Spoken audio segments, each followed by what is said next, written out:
Мен бір досым болған, өнер тапқыш, марқұм қайтыс болып кетті осы. Былтыр қойдым. Сол энтузиаст еді өзі жаңағыдай. Ол мына өнер жағын кезінде өзі ана өнер ретінде баяғы совет үкіметінің кезінде менімен құрдас еді. Енді ол кезде шу ғой. Шебер оқудан шығып кетеді жаңағы. Анда баратында армияға алып кетеді. Сөйтіп жүрген оқу қалды, оны Асқар Тоқпан бірнеше рет әкеліп оқуға қайтадан түсірген екен.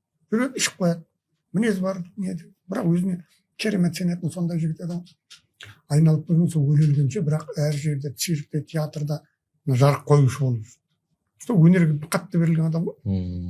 Соны техникалық жағынан ол біраз деді, 20-ның үстінде не тапқан екен да. Патент апарып өтсек, аналар алып қалады, мен содан қаламын. Содан бір күні телевизор қарап отырса, Израильде бір нетіп жатыр дейді, осындай бір керемет жаңалық ашылды анау театр жағын. Қарасам менікі дейді. Енді мына бармаймын, мен сол баяғы не қайды? Ой, білмейміз, ол жатқан шығар деген. Жолатпайды дейді, не жауабын бермейді, не жоқ. Содан кейін тағы да бірнеше рет жаңалықтарын айтады. Тіпті сенің айтқаныңды баланың ертегі сияқты нетпейді дейді да. Балаң былтыр сияқты қарамайды дейді. Айтам деді, мынау жақсарады ғой, нетеді ғой. Жоқ. Осыдан 2-3 жыл бұрын өлердің алдында бәрін өтеп жіберді. Ой. Мен өтегеннен кейін бір естідім да. Сіз басы қалғанда ол патенттің неге кеткен нәрсе бітті екен, ол енді қайтып көрмейді халық. Просто кейінгі жастар мүмкін біреулер нетер пайдаланар ма еді. Вот мен осы жағын ойлаймын да, мына бізде мысалы мына қазақ ешқайда шықпайды, бірлі мазақ қылады ғой, қазақ жаңағы ең болмаса өткен бір шылапшын ба бір тазик шығарамын деп қойған. Соқса қазақ болды түк келмейді, кәмбірлер шынымен соған сеніп кеткен. Мына патентпен нені жолға алу керек, менің өзім ойымша бар. Қазақ шетелге таныту. Міне өткенде мысалы Шымкентте шығарды ғой, мысалы алақандай мынандай ғана не тоқ беретін жаңағы. Өзі арзан жен. Соны шығарса ана бір $20,000 ма, сонда оны аласың деп бір ауылға жетеді екен да. Шығарып қойсын, көп қойыңдар деген мысалы. Анау үлкендеу жасайтын болса заводқа жетеді екен, сөйтіп бір Шымкенттің бірде жас жетісіге алып қалмады.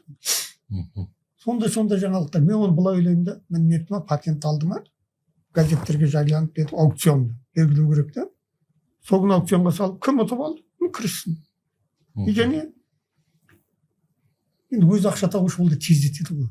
Бірақ сапасын несені бақылайтын органдар бар шығар. Ол сөйтіп нететін болды. Сонда ғана қазақтың аты шығарады да. Сосын шынымен мына қазақтың талантты жігіттері, қыздары деген.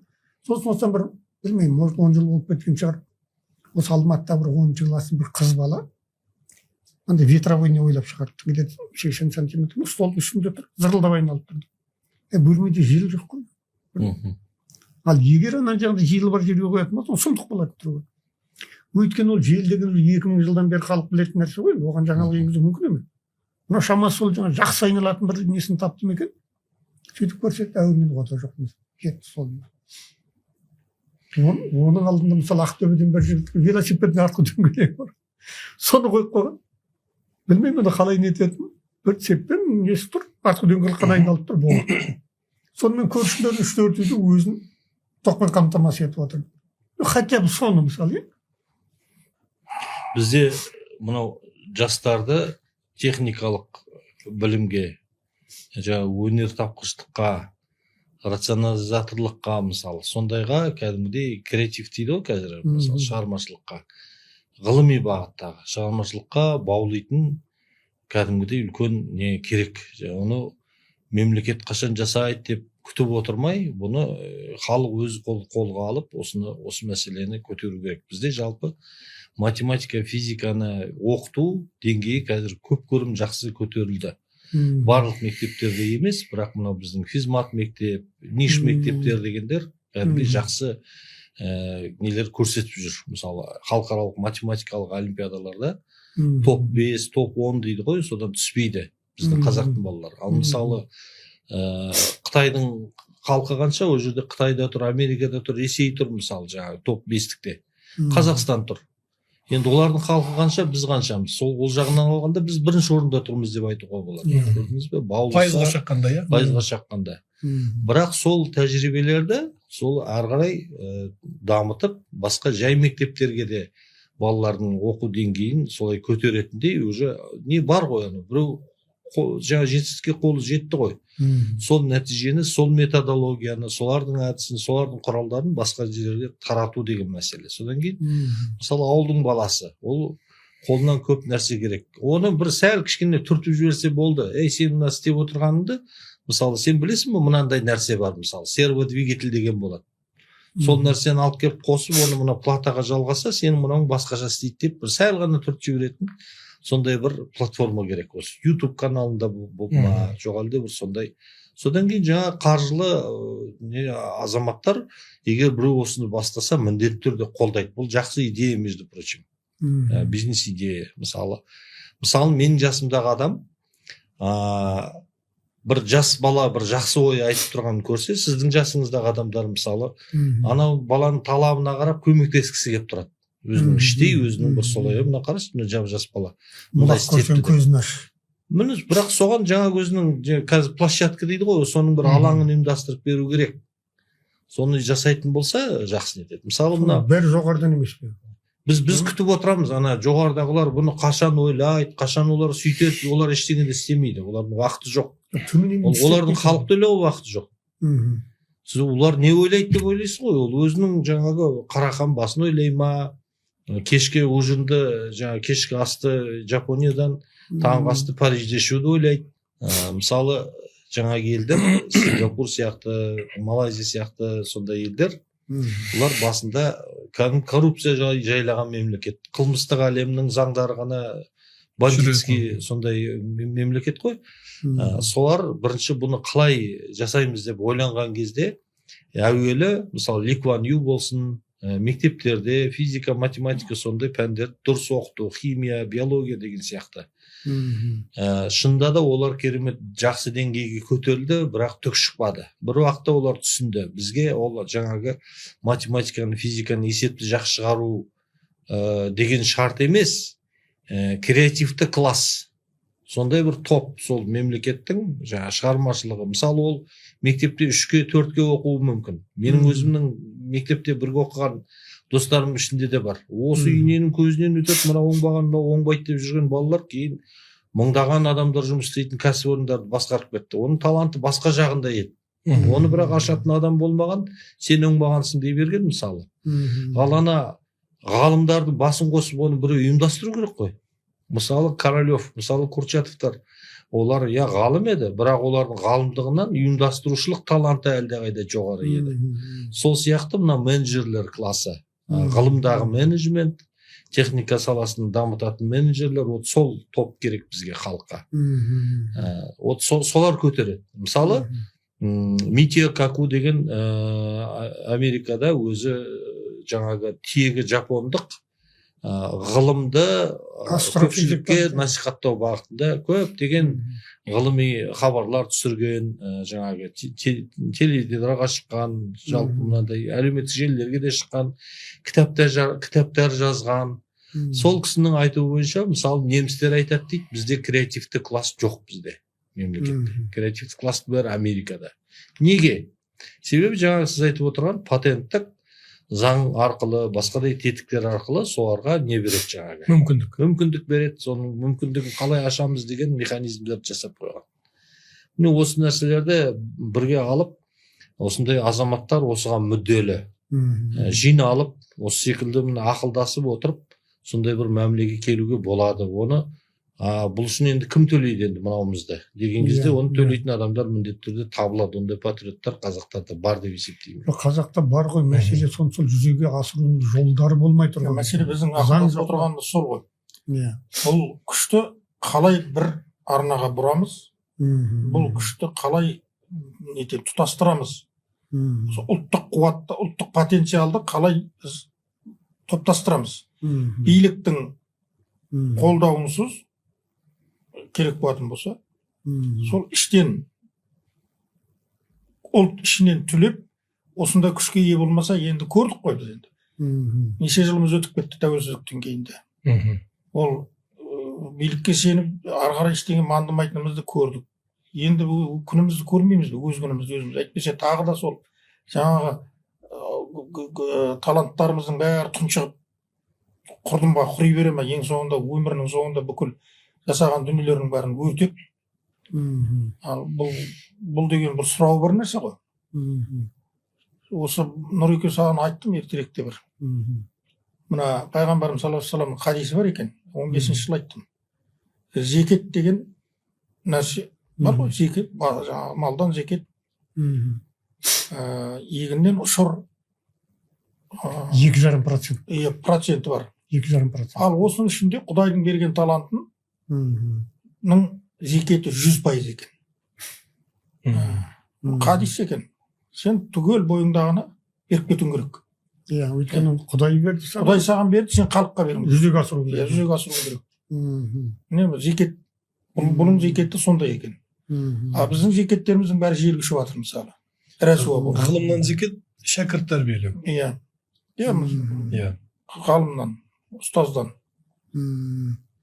Бұл жерде біздің мынау психологтар да қатты ойлану керек. Мысалы, әртүрлі ақшаны көп табу туралы көп тренингтер өткізіп, жаңағы неме дейді, коуч дей ма, сондай нәрселер мода болған. Сендер неге мына қазақтың талантты балаларының талантын ашу үшін, жаңағы креативтік, жасампаздық қабілеттерін ашу үшін соған қандай әдістер қолдану керек? Соны неге айналыспайсыңдар деп сұрағым келеді.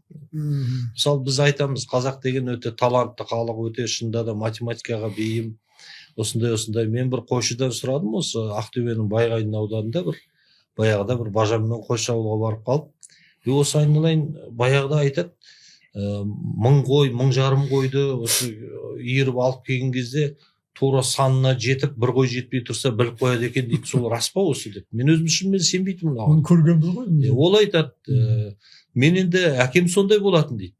Мен енді бір 5-6 қойға қателесем көп болса. Ондай дәл бір қойға дейін енді дәлдікпен ондай айта алмаймын дейді.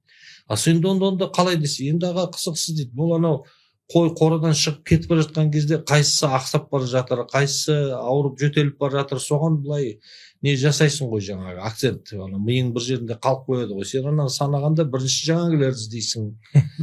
Содан кейін барып жалпылама есептейсің деген сияқты. Ол кәдімгі математикалық идентификация методын пайдаланып тұр. Әдісін былайша айтқанда, көрдіңіз бе?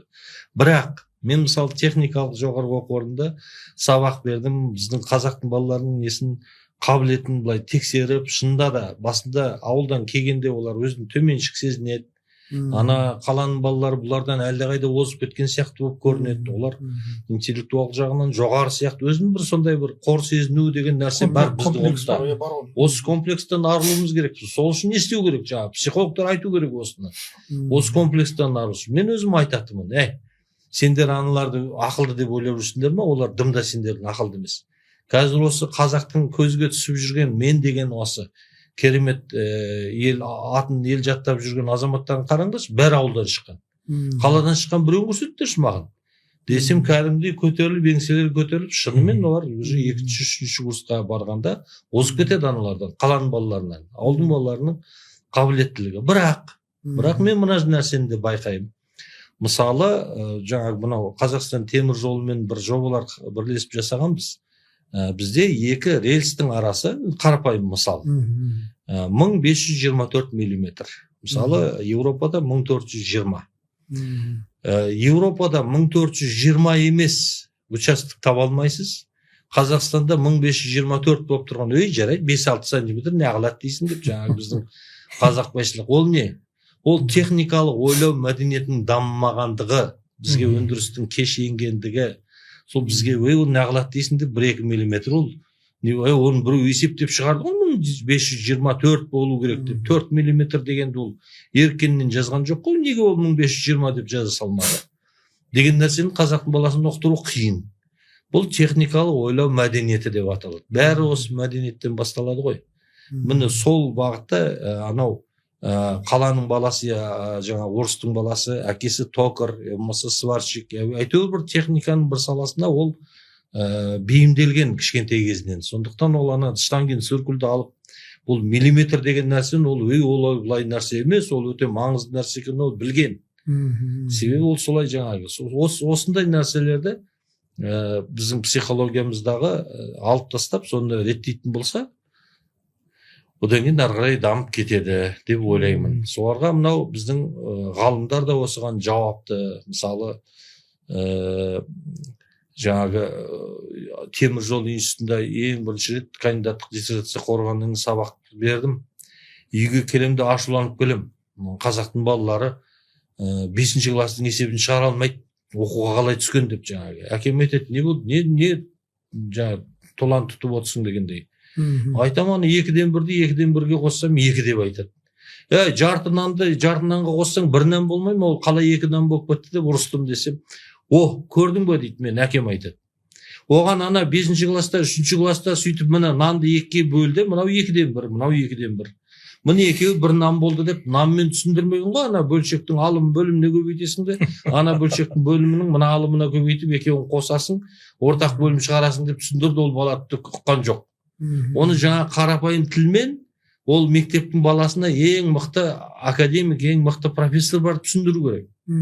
Ал сендер деп мен өзім ұрсады. Сендер ona баланың деңгейіне түсуге өздеріңді қор санайсыңдар. Сендер баяғы жоғары материямен жүрген адамдармыз деп. Шында да солай ғой, қараңызшы, қазгүді бітірген, ең төмен көрсеткішпен бітірген баланы айтады, жаңа студент айтады, ол ауылға барып мектепке сабақ бере салады ғой, математикадан деп, мысалы. Сондай көзқарас дұрыс бола ма, мысалы? Бұл біздің тағы сол немқұрайлығымыз. Бір қазақты көрдіңіз ба? Баласын 1-ші класстан бастап жетектеп жүріп, бұл қалай оқып жүр, қайтып білім алып жүр. Мысалы, біздің Димаш. Димаш менің ұғымда бұл атасының, әжесінің, әкесінің, шешесінің, үлкендердің сол балаға мән беріп, жетектеп жүріп оқытқанының жемісі сол. Бізде сондай бір немқұрайлық бар. Жарайды, өсіп жатыр ғой, жетіп жатыр ғой, ой, менің балам керемет, ол бәрін қатырады, атаң далақта ода бір шыққам деген сияқты қазақбайшылығымыз ол да бар. Бар екен бар ғой, ол мына жерде мына дәл біз мұнда қазіргі жағдайымызға келетін болсақ, біз қалай егемендік алдық, содан кейін іс жүзінде бәрін бетімен қоя берді. Пустили на самотек дейді. Солай болып кетті да бізде бәрі. Ал негізі малға да қағу бермесең кетеді ғой, жан жаққа жайылып. Бақпасаң малы кетеді. Адам еркіндік сүйгіш мақұл. Оған жаңағыдай бетіне жібердің ба, ол кетті әрқайсы ар жаққа. Енді одан кейін қайтадан жинай алмай қалдық. Бұл жерде не нәрсе? Сосын және мына біздің қазақтың несі? Біздің мына өмір сүру, мына ғасырлар бойы, мыңдаған жылдар бойы біз мына өмір сүру салтымыз, мына бойымызға әбден сіңіп кеткен, генмен, текпен, қанмен, мінезбен деген сияқты біз үлкен тыңдайтын қалыппыз. Біз басшыны тыңдайтын қалып. Мына біздің бала кезімізде ана көшенің арғы шетінен келе жатқан шалы не болмаса бір кемпірді көрсек, жаңа тартып тұрған темекімізді тыға салып жалма-жан нетіп, мен бала темекі тартамын ғой каникулда. Үстімізді қаққыштап жаңағы лас болсақ түзеп танымаймыз. Кім екенін білмейсің, бірақ үлкен адам ба, сен оның алдында өзің жіптіктей болып тұруың керек. Тәрбие сондай болатын. Соны бізге ешкім өйтіп әке шешеміз саған сөйт деп үлкен жатқанда сондай істе деп айтқан жоқ ешкім. Ал ол бізге мына өмірден үлкендердің өзін өзі ұстауынан, мына ұяда не көрсең ұшқанда соны ілесің дейді ғой. Соғысап, бұл наглядный пример жаңағы сен айтып отырған не ғой. Сол наглядный пример нақты мысалмен көрсетеді да. Солай болатын. Бұл жерде мәселе неде? Солай келе жатқан біздің ұлттық тәрбие Совет үкіметінің кезінде негізі бұзылып кетті. Бірақ инерциямен біздің ұлттық неміз әлі де қалып еді. Ал енді одан келіп саған егемендігімізді алғаннан кейін жаңағыдай билік бізді босатып қоя салды да, не қылсаң оғыл, әйтеуір байысаң болды деген. Содан кейін ер адам бұрын нақты жұмыс істеп үйренген, оны бәріміз білеміз, айтпаса да болады. Істейін десе жұмыс жоқ, басқа жоқ. Ер адам сол ұялады, анамыз арланады. Әйелдер кетті ғой, Аладорға арқалап мысалы. Халықты сол бір 2-3 жыл анық Аладорға асырады біздің әйелдер. Аладорға көтеріп. Ал соны біздің үкімет көрмеді ма, білмеді ма? Сол кезде Лукашенко не істеді ана неде отырған? Көрдіңіздер ғой, олар деген Совет үкіметінің не жақсы, соның бәрін сақтады. Мүмкін жаман нелерде қалған шығар енді ол жақта. Бірақ әйтеуір жақсысын жіберген жоқ та. Ал бізде жақсы демеді, жаман демеді, алда да бульдозермен күрегенде бір сыпырып күреп тастады. Ал қайда барсаң онда бар, әйтеуір байысаң болды деген. Өз күніңді өзің көр. Сөйтіп, мына көп адам капитализм осы екен деп адамгершіліктен кетіп қалды да. Көрдіңіз? Бұрын мысалы ағайын дегендер бір-бірінен сәлде болса ұялатын еді. Ал соның ағайындар бірін бірі өлтіруге дейін барған болды мысалы. Талай оқиғалар болды ғой сондай. Ақша үшін, не үшін. Сөйтіп, мына бұның бәрі, мына мәселенің тоғытары, жаңа 96 сөзін тоғытпай түйін дегендей, бұл жерде мына үкімет өзінің кейбір функцияларын атқарудан бас тартты да. Олай емес. Үкімет, мына біз басшылар, сол үшін басшы, ол халықты бағыттап отыру керек. Бағыттау үшін жағдай жасау керек. Сиырға да сен суын бермесең, шөбін бермесең, сүтті қайдан бір, етті қайдан бір. Сол сияқты халықтан бірден сұрау үшін ең төменгі мына минимальный жағдай жасау керек еді. Сен бүкіл мемлекеттің байлықтарын, құндылықтарын аяқ асты қылып алып, бүкіл байлығын тонап алып, семьяның несіне, қорына құйып алып тұрып, екі сиыр бақ дегеннен сөз бола ма мысалы? Енді бұл енді карикатура деуге болады енді дұрыс адам айтатын сөз емес қой мысалы. Кешіресіздер, мынау әңгімемізге бір тамызық болсын. Мысалы бізде жаңағындай көзқарас, мына үкімет мына нәрсені ойламады, мына үкімет осылай бетімен жіберіп қойды деген кезде біз негізінде ойлауымыз керек. Біз де жіберіп қойдық көп нәрсені. Оны біреу істеу керек деген міндет жоқ. Өзінің халықтың өзінің, біздің жалпы халықтың менталитетінде бұрын әрбір ауылда, әрбір отбасында мысалы осыған мен жауаптымын деген көзқарас болған еді. Сондықтан осы болып жатқан нәрсеге менің ойымша біз бәріміз де кінәліміз. Білетіндер айтпады, айта алатындар түсіндірмеді деген сияқты. Кінәлі болғанда сенің қол аяғыңның бәрі кісендеулі болса, ешқандай саған мүмкіншілік ең болмағанда үйінің алдында жаңағы бір 2 сотық жерің болмаса, жаңағы бір не тұқымың шаш не алатын, я болмаса 5 ешкімді айдап шығып ысқырып жайып қайтатын өрісің болмаса, түгел бәрі жаңағы кредитке тіреліп тұрса, сенің кредитке қойып алатын ешқандай дүниең болмаса, сөйтіп бәрі тамырың, қанатыңның бәрі кесіліп қырқылғаннан кейін сен не жаса, ақылдан айырылып қалды ғой халық.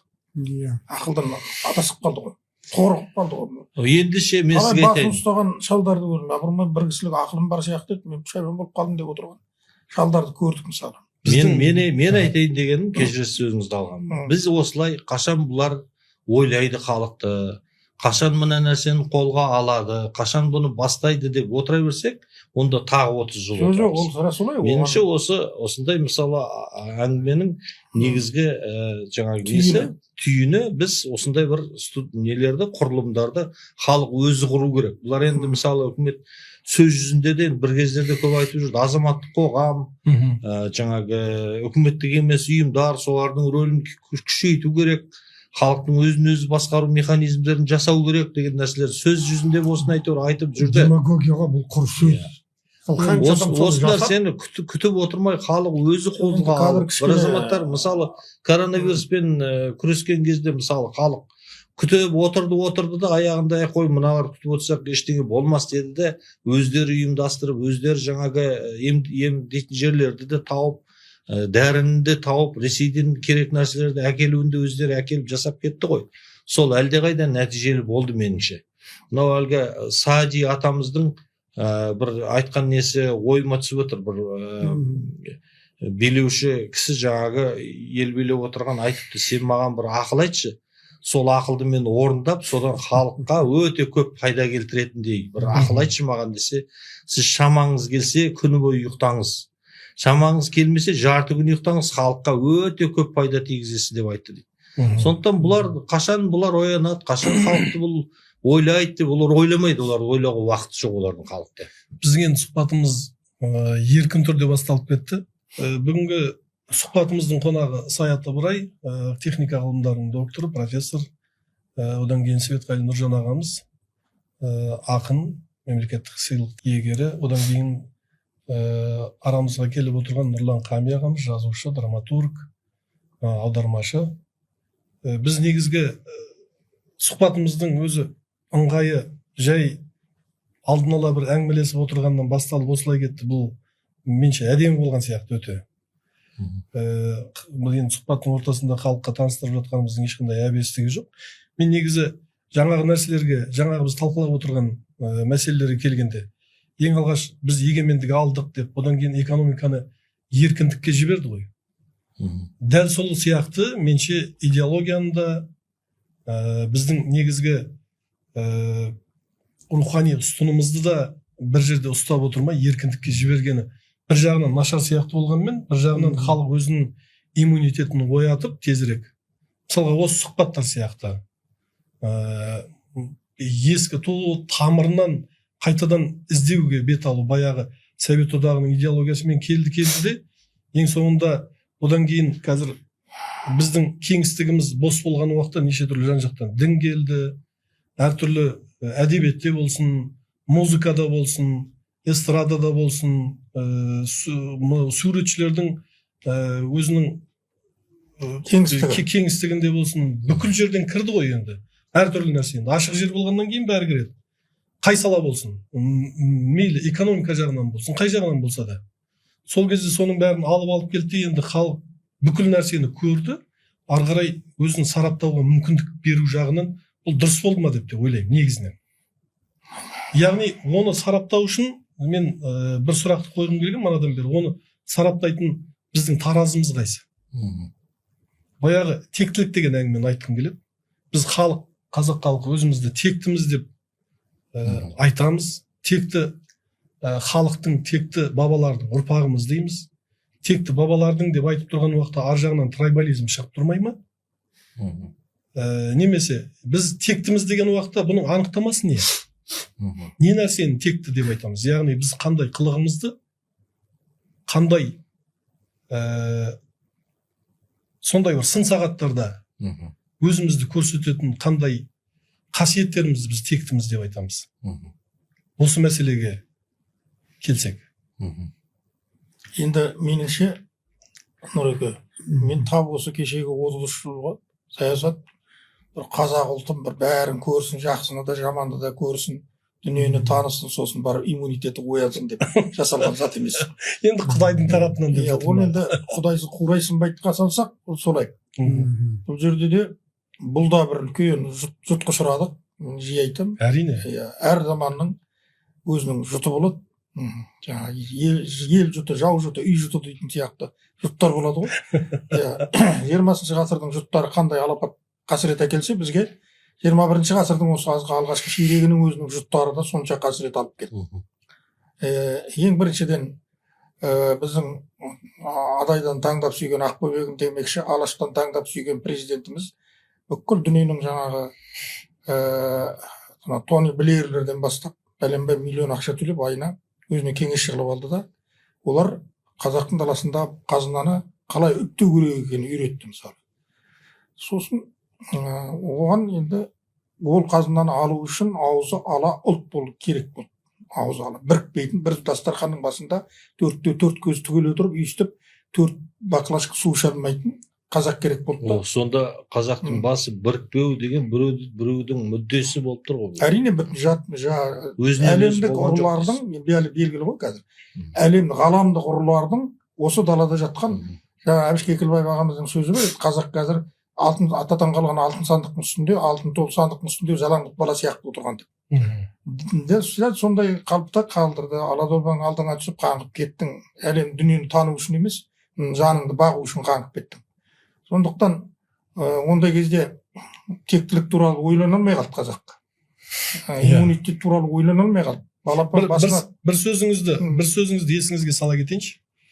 Бір айтқан сөзіңіз бар еді, кезінде қазақ болу үшін Ақтабан шұбырында алкоголь сұламаның бастан өткізіп еді. Бұл заманда наркоман шұбырында алкоголь сұламаға тап болды. Тап болды, иә. Шын мәнінде небір және қазақтың үлкен потенциалды бөлігі жаман арақтардан қырылып қалды. Жұмсақ қой деп жасорат деген қызыл арақ ішті, 3 литрлік.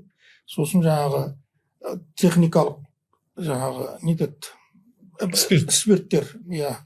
Қытайдың спирті, Қытайдың сырасы қаптаған. Соныменен ақ өзі қазақтың негізгі генофондына, зәузат қорлығына өте үлкен зақым келді. Сөйтіп отырғанда міне мынау жаңағы рухани улы сүлең қаптады. Оның ең жаман қорқыныштысы, біз жаңағы басқа секталардан қорқып жүрсек, ең қорқыныштысы мұсылман атын жамылып келген алаңдар екен ғой. Енді біз сөйтеміз деп жүргенде ұлтымыздың көп бөлігінен айырылып қалдық.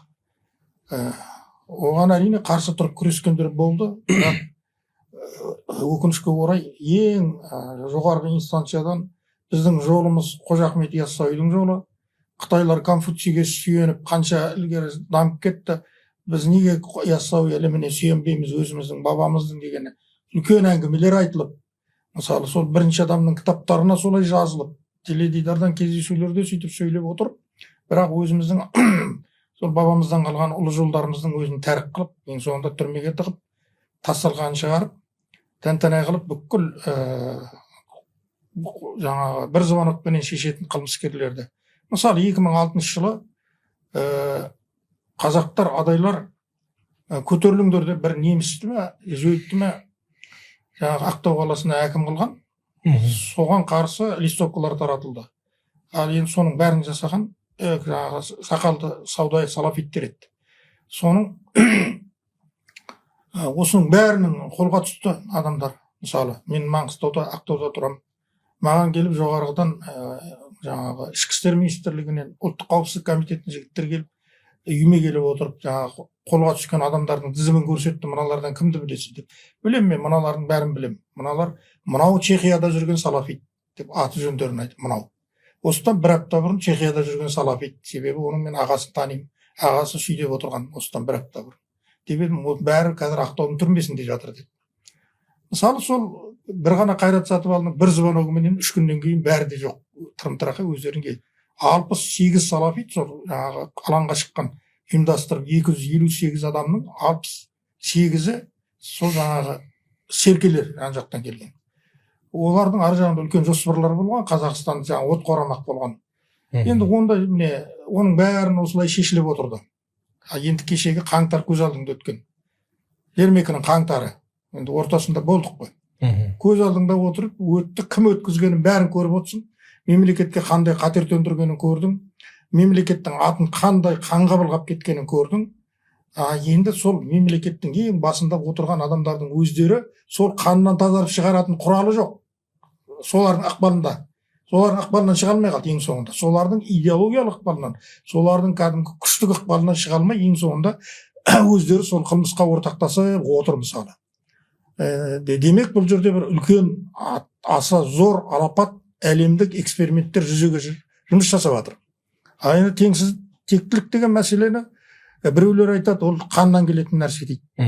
Біреулер топырақтан келеді дейді. Біреулер тәрбиеден келеді дейді, білімнен келеді дейді. Біреулер жаңағы кәдіргілердің айтуынша оның бәрі далбас әңгіме, бұның бәрі деген бір коучпен трендтерменен келуі де мүмкін деген сияқты тіпті сандалаған әңгімеге дейін кетіп жатыр қазір.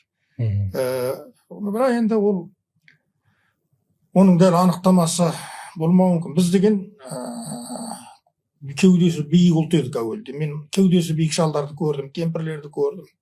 Ол анау сенің самның құмында қой бағып отырғанда шаруасы жоқ. Ол сенің анау ақкон секретарларыңды, я болмаса президенттеріңді бір ауыз сөзінен боқсасыған сөз құрсын дейді, болды. Одан кейін оны адам санамайды. Келбеті кеңесін келіскенмен кеңес сұра дейді, болды. Оның ар жағында не бар еді? Оның ар жағында империя құрушы ұлттың қасиеті бар еді олардың бойында, күні кешегі. Біздер кеше Путиннің өзі мойындады ғой. Біздің ұлы ұлыстың қандай империя, біз империя дегенде бір жексұрын жыртқыш күш елестейді ғой көзімізге. Себебі біз кілең жыртқыш империялардың жемі болдық қайта-қайта. Біздің империяның ұлы ұлыстың қандай әлемді адамзатқа мәдени етіп біздің тілімізге тиген жоқ, дінімізге тиген жоқ, сенім нанымызға тиген жоқ, ұлттық салт дәстүрімізге тиген жоқ. Біз тек салығын төлеп отырсақ болды. Бізді сөйтіп дамытты деген өзі мына Путиннің өзі мойындап отыр мысалы. Ол біздің баяғыдан бері айтып жатқан әңгімеміз еді. Сол енді Ресейдің патшасының құлағына жетіп, санасына сіңіп, аузынан шығып отырғанына бұл да бір құр әңгіме емес шығар деп ойлаймын. Біздің талай айтқан әңгімеміз ғой, талай дастархан басында әрбір болатын болса, осы мына Нұрекең екеуміздің мына Ботанический бульвардың сыраханасында талай айтқан әңгімеміз осылардың бәрі. Ал енді демек мұның ар жағында бір мәселе бар. Ол мәселе тұтына арғы бір Құдай тағала әркімге бір миссия артады. жеке адамның миссияты артқан адамдар болуы мүмкін. Ол адам мысалы жаңағы отқа салса жанбайтын, суға салмаса батпайтын, қылыш кеспейтін, оқ өтпейтін тұлғалар туралы айтамыз ғой, оны ертегі аңыз сияқты аламыз, бірақ олай емес. Құдай миссия артқан адам мысалы ол миссиясын орындап шыққанша оны Құдай өлтірмейді, қандай жолмен де алып шығады. Сосын аңыз кейіпкеріне, эпос кейіпкеріне, дастан, роман, басқа көркем шығармалардың, киноның кейіпкерлеріне айналып кетуі мүмкін. Сол сияқты мойнына миссия арқалатқан ұлт та болады деп есептеймін мен. Біздің тектілігіміз сол жақта жатырған тектілік. Біздің ана Самның құмында жаңағы баласы артында көк тышқа қаққан көк тоқтының артында жүрсе де баласы көк төбетін ертіп, сол көк қасқыр қашан алдындағын жеп кетеді деп қорқып жүрген баласы бар. Шал мен кемпірдің өзінің көкірегінің биік болатын себебі олардың санасында, олардың түп санасында сол баяғы ұлы бабалардың заңғар рухы бар. Меніңше тектілікті сол жақтан іздеу керек. Жаңағы айтып отырғаным трайбализм дегенің енді ол қазіргі жалған тектілер, тырнақшаның ішінде өзін бір керемет санайтын, өзінің шыққан биігі, өзінің бәрі өзінің ауылынан шығу керек, өзінің атасынан шығу керек, өзінің руластарынан шығу керек, өзінің жүздестерінен шығу керек. Сондай бір жарым жан қазір ұрпақ пайда болды. Енді олардың бәрінің қоздырушылары әрбір руда бір 10 шақты жарым жүреді, кезінде ештеңе бола алмаған, болғысы келген, бірақ ештеңе бола алмаған. Енді солар өздерінше жаңағы надандарды жинап алады да, солардың жаңағы ұсақ намыстарына бүйтіп шырпылақтырып, жандырып, тұтатып, сосын әр төбенің басында от жағып отырған. Бұл ешқандай тектілікпен қоңсы қона алмайтын. Енді Гулливер менен ергежейлілер енді бірге бір төбенің басында отыра алмайды, сол сияқты нәрсе ол. Ол тектілік деген, ол шынымен жаңа Светқали айтқандай, сол ғасырлар бойы соны әу бастағы бір ұсталған, біздің бабаларымыз жалпы мүмкін бүкіл адамзат ұстанды ма екен, ол Алладан тікелей келген нәрсе ме екен, елшілері әкелді ме екен, бұл жалпы мына өмірдегі дұрыстық қой негізі тектілік деген. Бұл менің пайымдауымша. Бұл ешкім ешқандай анықтама бере алмайды. Енді өзіміздің түсінігімізді айтып отырық қой. Тектілікті біз солай түсінеміз, солай қабылдаймыз дегенде. Мысалы, тектіліктің бір мысалы. Біздің ата бабаларымыз мысалы осы мына қазір енді жыл бітіп жатыр. Осы жылдың басынан бері мен мына Жұлдыз журналында істеймін. Біз 12 нөмірге мына Айбек деген жігіттің нелерін аударып басып келдік. Ол ютубта тұр, орысша жазады. Біз соның енді журналы интеллектуальный несін сол жағын басымырақ қылып, қысқартып аударып сөйтіп бердік. Сонда мысалы Айбек біздің ата бабаларымыздың құрған империяларының кезіндегі, ол енді жалғыз қазақ емес қой, қазақ деген атау бертінде болғанмен енді кезінде басқаша атанды, ғұн болдық, сақ болдық, скип болдық деген қарлық бол не болдық. Нұреке, сенің ана мүде қалған туралы кино романыңда қазақ атауы бар ғой, біздің дәуірімізге дейінгі нешінші ғасыр? Иә, мен қазақ болып біз қалыптасқан жоқпыз деген ол кезде халықтың аты қазақ. Ол қазақ деген ол кезде сол рухы азат деген сол кезде мағынасы. Иә, қазақ деген ұғым ол кездің өзінде де бар. Бірақ енді біз кейін халық ретінде кейін алдық та, ал жалпы қазақ деген сол кездің өзінде енді әртүрлі диктаторлар болады, нелер болады. Сол патшалар қысым көрсете бастағанда халықтың бір бөлігі оған көнбейміз, мен еркіндігімді, дұрыстығымды сақтап қаламын деп бөлек шығып, сол өзіміз қазақпыз деп сөйтіп атанып жүрген.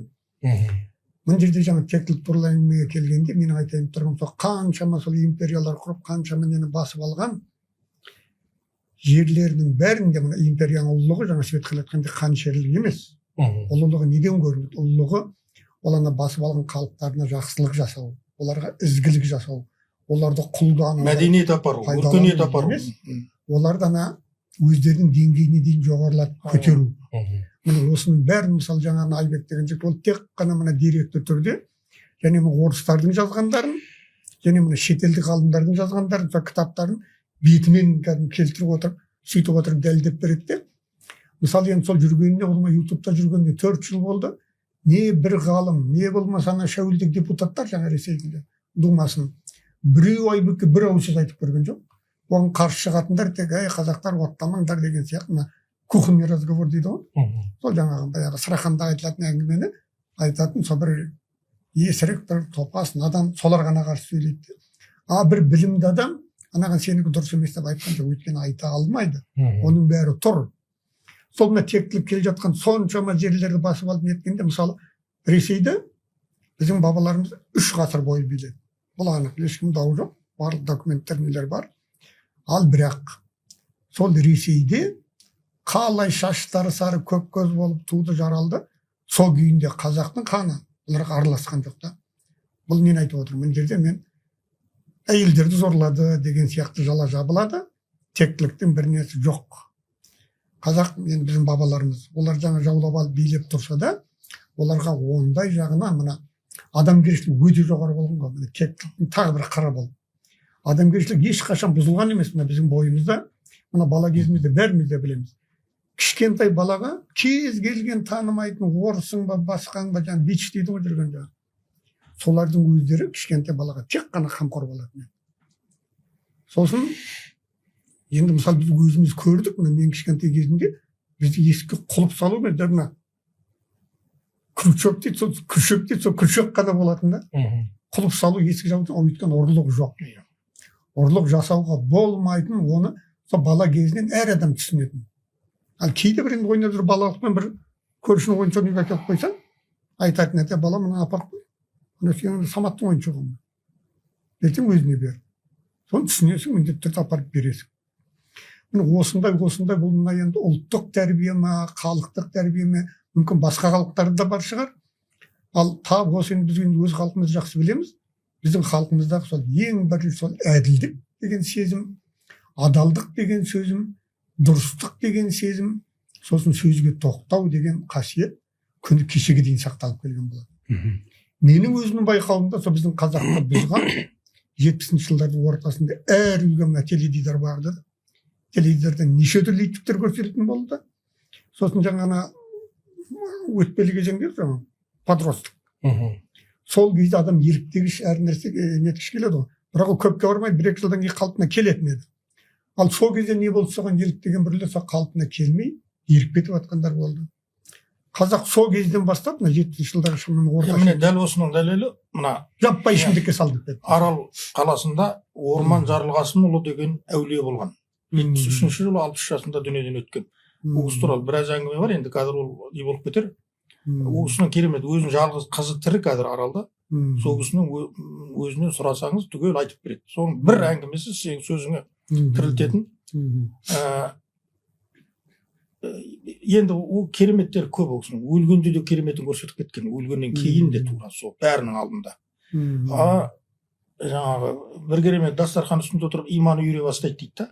Сосын қараймын әкеме дейді, болғасын айтады дейді, бәленше жанын тапсыра алмай жатыр екен, соның иманы үйірдім деп айтады дейді. Көп ұзамай бәленшеден хабар келеді дейді, бәленше дүниеден өтті деп. Сол кісі айтты дейді, келер жылы бір қорқынышты әңгімесі, бір көп жылайтын еді ол кісі дейді. Бір күні тіпті көп жылады дейді. Әке, бүгін көп жыладыңыз ғой деп кешкі шайдың үстінде нетіп едім. 45-ші жылдан бері қарай харам адамдар көп дүниеге келіп жатыр деп айтты. Солардың ертеңі өте қиын болады. Соларға жылап отырмын, Құдайдан кешірім сұрап деп. Сол кісі айтты дейді, келер жылдан бастап әр үйдің төрінен шайтан шығады деп айтты. Не әңгіме екенін түсінбеймін дейді. Сөйтсем, келер жылы әрбір үйге телевизор кірді деді ғой. Сол ғана көкіректегі тазалықтан құрт сияқты түседі де сол біртіндеп кеулеп. Сөйтіп қазақ азғындай бастады. Бірақ соның өзінде мен мына Совет үкіметі мысалы мен үшін ең бірінші қазақтың ең қас жауы сол болады. Ешқандай қалмақ та емес, жоңғар да емес, басқа да емес. Бізді дәл Совет үкіметінде қырған кез болған емес. Тура сол баяғы 16-шы жылы көтерілістен бастап мына 86-шы жылға соңғы көтеріліс 70 жыл бойы тек бізді қырумен ғана келді Совет үкіметі. 86-шы жылда міне мына Нұрекең екеуміз мына 259 Розыбакиев көшесінде бірге қарсы алғанбыз. Сол жаңа айтып отырмын, Лукашенко Совет үкіметінің жаңағы нелерін біраз жақсы жақтарын сақтап қалған болатын Белоруссияда. Ал біз қазақ бәрін күреп тастадық та. Енді ол тек қана экономиканы емес, біз сонымен қоса адамгершілікті күреп тастадық. Сол ғой айтып отырмыз. Білімді де күреп тастадық. Тәрбиені де күреп тастадық. Бұл не масқара, мектеп деген тек қана білім беретін орган, тәрбие орган емес деп сөйтіп шығарды бұл ұран. О, қалай ол мұғалім тәрбиелі емес ол. Кез келген адам кез келген адамды тәрбиелейді. Мысалы осы отырған сен мені тәрбиелеп отырсың. Саяқ бәріміз әрқайсымыз бәріміз тәрбиелеп отырмыз. Кез келген мұғалім бүкіл ауыл жүріс-тұрысымен тәрбиелейтін еді ғой. Баяғы біздің баламыз. Солай болатын. Ал онда ғой сосын жаңағы қалай қазаннан қақпақ кетсе иттен ұят кетеді дейді. Жаңағы тыйымдар кеткеннен кейін адамның бойындағы жаңағы адам дегеннен шынымен шайтан деген бойында жүгіріп жүр ғой бір танысқан болып. Оған еркіндік берілгеннен кейін енді ол неше түрлі бәлені істетеді ғой. Қаншама теледиданда көрсетіп жатты ғой. Енді демократия желімен демократия лебі дегеннен басталып, демократия деген сенің ғажайып не жатыр? Қазіргі ғажайып бағытыңның қалай келгенін есіңе түсір Нұреке. Сол леп басталғалы мен мысалы 86 жылы үйлендім, 87 өтті, желтоқсан өтті, 85 үйлем, 87-лердің аяғы, 88-лердің басынан бастап мен ауылға кетіп қалып, келесі қайтып келгенде бүкіл жаңағы менің жаңағы тойым өткен махаббат кафесі Казгудегі кино залға айналып, оның бәрі кілең жаңағы видео порно фильмдер қаптаған. Студенттердің бәрі соны көріп отырды ғой енді. Ал содан кейін бүкіл үйіңнің төрі түгел соған айналып кетті. Енді ол тәрбиемен өскен ұрпақтың беретін қоғамға беретін не болмақ? Ал енді осының бәрі қолдан жасалды ғой әңгіменің шыны. Әрине. Бұл жерде енді жаңа алдында Светқали айтты ғой.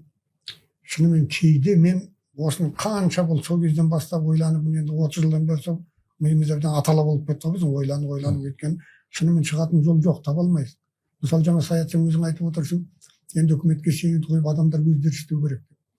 Адамдар істейін десе оған мүмкіндік беріп жатқан жоқ қой, мәселе сонда ғой. Міне сен үкімет көмектеспей ақ қойшы, кім айтқан сияқты, өзің айтқан сияқты, ұйықташы деген сияқты, сен ұйықта мен шаруаны істейін деген істетпейді ғой сол сенің шаруаңды. Мысалы қараңыз. Ұйықтамайды ғой дейсіз ғой. Иә, ұйықтамаған бір жолында сен келатқан жолын жауып отыр, бөгіп отыр қайта. Ұйықтамағанның не кесірі? Мысалы, естеріңіз шығар, осыдан бір 10 жылдай бұрын Қарағандыдағы бір ақсақал кісі гильзасыз оқ ойлап тапты. Патронсыз оқ. Бұны 1945 жылдан бері бүкіл дүние жүзінің үкіметтері бәлен триллиондаған долларды төгіп, институттар ашып, қаншама ғалымдар соның жолында қартайды. Ешкім таба алған жоқ, сен қазағың ғана тапты. Бір қарапайым шал. Сол тапқаннан кейін бір 2 жыл ма 3 жыл ма өткеннен кейін осыны теледидардан айтты. Сөйтсе бұған 16 мемлекеттен адам келген екен жаңа. Солар келіп бізге жүріп, біз саған мультимиллионер қыламыз, жаңа бірден осынша миллион береміз. Кез келген жаңа патшаның сарайындай сарай салып береміз, сонда тұрасың қалағаныңды деп неткенде, сонда мына ақсақал бармай қойған екен. Жоқ. Мен бұны тек өзінің елім ғана көреді, мен тапқаным қызығын деп. Ал сон біздің үкіметке бәлен рет апарады екен, тіпті есігінен қаратпайды дейді ғой жаңа. Әлі сол ғой. Бұл сол дрон жөнінде өзің айтты ғой. Иә. Бұл ел басқаратын адамдар, сол атқаратын міндеттер бар емес пе? Жаңа патент бюросы дейді, бірдеңе дейді. Солар соны қарау керек емес пе? Сосын алып тек қана сейіпке сала бермей, халықтың игілігіне жарату керек қой енді. Ал енді осыны істемей отырған халықтан не дейсіз мысалы? Осы былтыр ғана ма көрсетті ғой Шымкенттегі кісілер. Тоқ шығаратын ойлап тапқан. Осы столдың жартысындай ғана нәрсе. Ал сонымен мысалы өздерінің айтуынша енді бір шағын ауданда жаңа ақшамадан соны тоқпен қамтамасыз етуге болады екен. Мына өндіріске салып жіберсе мысалы патенттің аукционға шығарып, осы өзіміздің қазақтың жігіттері енді байытын адам біледі ғой. Мынадан керемет пайда табар еді ғой, және қазақтың аты шығар еді ғой әлемде. Жұбаназар Асанов дейтін Ақтөбеде ғалым ағамыз бар. Едіге танушы. Сол кісінің туған ағасы отыр қазір Алматыда, 85-ке келіп қалды. Сол кісі энергияның жаңағы көзін үлкен жетілдірген жаңалық ашты әлемді. Оған жаңағы айтқан әлемнің жаңағы үлкен меткеттердің адамдары келеді. Сол жаңағы жағдайын жасаймыз, өйтеміз, бүйтеміз. Жоқ, менің қазағым жасау керек оны дейді. Бірақ Қазақстанның билігінің шаруасы жоқ онда. Солатпайды, сонымен отыр мысалы. Ондай адамдар өте көп қазақтың даласында. Аға жаңағы сөзіңізді тірілтейін. Мынау ар деген, ұят деген нәрсе, тәрбие деген нәрсе кеткеннен кейін ол тек туралы қандай әңгіме болуы мүмкін дегендей қылып мысалы айттыңыз ғой. шынында да бұл әңгіменің барлық түп төркіні жаңа Сәкең де айтты ғой, қазақ деген сөздің мағынасы азаттық деп. Бұл азат болғанда неден азаттық? Біздің ата бабаларымыздың тектілігі осы неден азат болу керек екенін және қайтып азат болу керек екенін түсінгендігінде сол ілімде деп мен ойлаймын. Сондай бір ой келді. Мысалы Абай атамыз айтады, асыл адам айнымас, бір бетінен қайырылмас. Бұл енді анау айтым сәлем қаламқас деп бұл ғашықтық туралы айтылып тұрған нәрсе сияқты болып көрінеді. Ар жағында өте терең ой бұның ар жағында. Мысалы жаңағы Шәкәрім атамыз айтады, ойла, мен бір азатпын. Бар бейнеттен құтылған. Және қызық мазақпын. 70 ойнап ұтылған жұрттар менің мынау өмірім суық бәріңе шыдамассың кәріне деп жаңағы таста Шыңғыстың бір тасын құшақтап алып, айдалада бір қайранға шығып қалған, мына өмірден бір өзінің орнын бір несін таба алмаған, ешкімге керексіз болып қалған, былайша айтқанда өмірден ұтылған адам деп мені ойлайды. Негізінде мен ұтқан адаммын деп отыр ғой. Негізінде мен шын азат адаммын. Мен бүкіл бейнеттен бәрінен құтылып кеткен. Осы қазақтың тектілігінің түпкі тамыры сол жерде ме деп ойлаймын. Исматулла Қари деген кісімен бір әңгімелесіп, сонда осы сұрақты қойғанымда ол кісілер айтып еді. Бұл сөздің жауабы Шәкәрім атаның сөзінде тұр ғой деп. Қандай сөз деп едім? Жаңағы шайтан қашып асықтан, асыл озып жасықтан, пейіс болсын бұл жалған, жүректен кетіп сасыққан. Мынау жүректе сасыққан болады. Жаңа сіз айтып отырған бойыңыздағы жаңағы ластықтың, арсыздықтың, ұятсыздықтың барлығының ұясы болып тұрған. Сол нәрсені жойғаннан кейін жасықпенен асылдың ажырайтын жері сол. Енді асық дегені ғашық. Ғашықтық деген бүкіл қазақтың жыр дастанынан бастап анау ғасырлардан берге келе жатқан барлық жырлардың, эпостардың барлығындағы ең алдыменен бұл Құдайға ғашықтықтан туатын адамның жүрегінің, рухтың аңсары. Сол Құдайға ғашықтық деген нәрсе әрбір адамның жүрегінде бар. Еш нәрсеменен өлшенбейтін, ешқандай оған басқа нәрсемен оны жұбанбайтын, уанбайтын бір аңсар адамның жүрегіндегі. Сол нәрсенің түбін, тамырын ашу. Сондағы бұл тектіліктің ар жағы, егер тектілікті іздейтін болсақ, ой, менің бәленше атам бәленбай керемет молда болған, менің бәленбай атам батыр болған, би болған деп, 32 мың қойы болған деп, онымен емес. Жаңағы ілімге жалғанатын болса, сол тектіліктің кілтін қайтадан тауып алуға бола ма деп ойлаймын. Тектілігі біз мүлдем жоғалтып алған жоқпыз. Тектілік біздің бойымызда әлі де бар. Мысалы, мен кәдімгі өзім көріп жүрген, бірақ онша мән бере бермейтін бір нәрсені айтайын. Дәл осы арада төртеуміз отырмыз, қазақша сөйлесіп отырмыз. Егер мына жерде қазақша білмейтін, бірақ орысша білетін бір адам отырса, біз ананың құрметі үшін біз орысша сөйлеген болар едік. Бұл одан қорыққаннан, не болмаса бір қазақтың жасықтығы емес, бұл адамға деген құрмет. Соны біраз адам соны түсінбейді. Сол тектілік. Не болмаса, оны әдейі бұрмалап нетеді. Ой, қазақты ғой ол. Бір орыс отырса, бәрі шүлдірлеп тілдерін етіп, орысша сөйлеп кетеді бәрі деген сияқты. Ол құлдықтан деп. Иә, бұл құлдықтан емес, бұл құрметтен адамға деген. Көрдіңіз бе? Бұл жаңа тектіліктің бір несі бойымызда. Енді мен тағы да бір нәрсені сұрайын. Мынандай қазір жақынданудың қазір біздің елімізге де дендеп кіріп тұр ғой, енді жақындану мәселесі.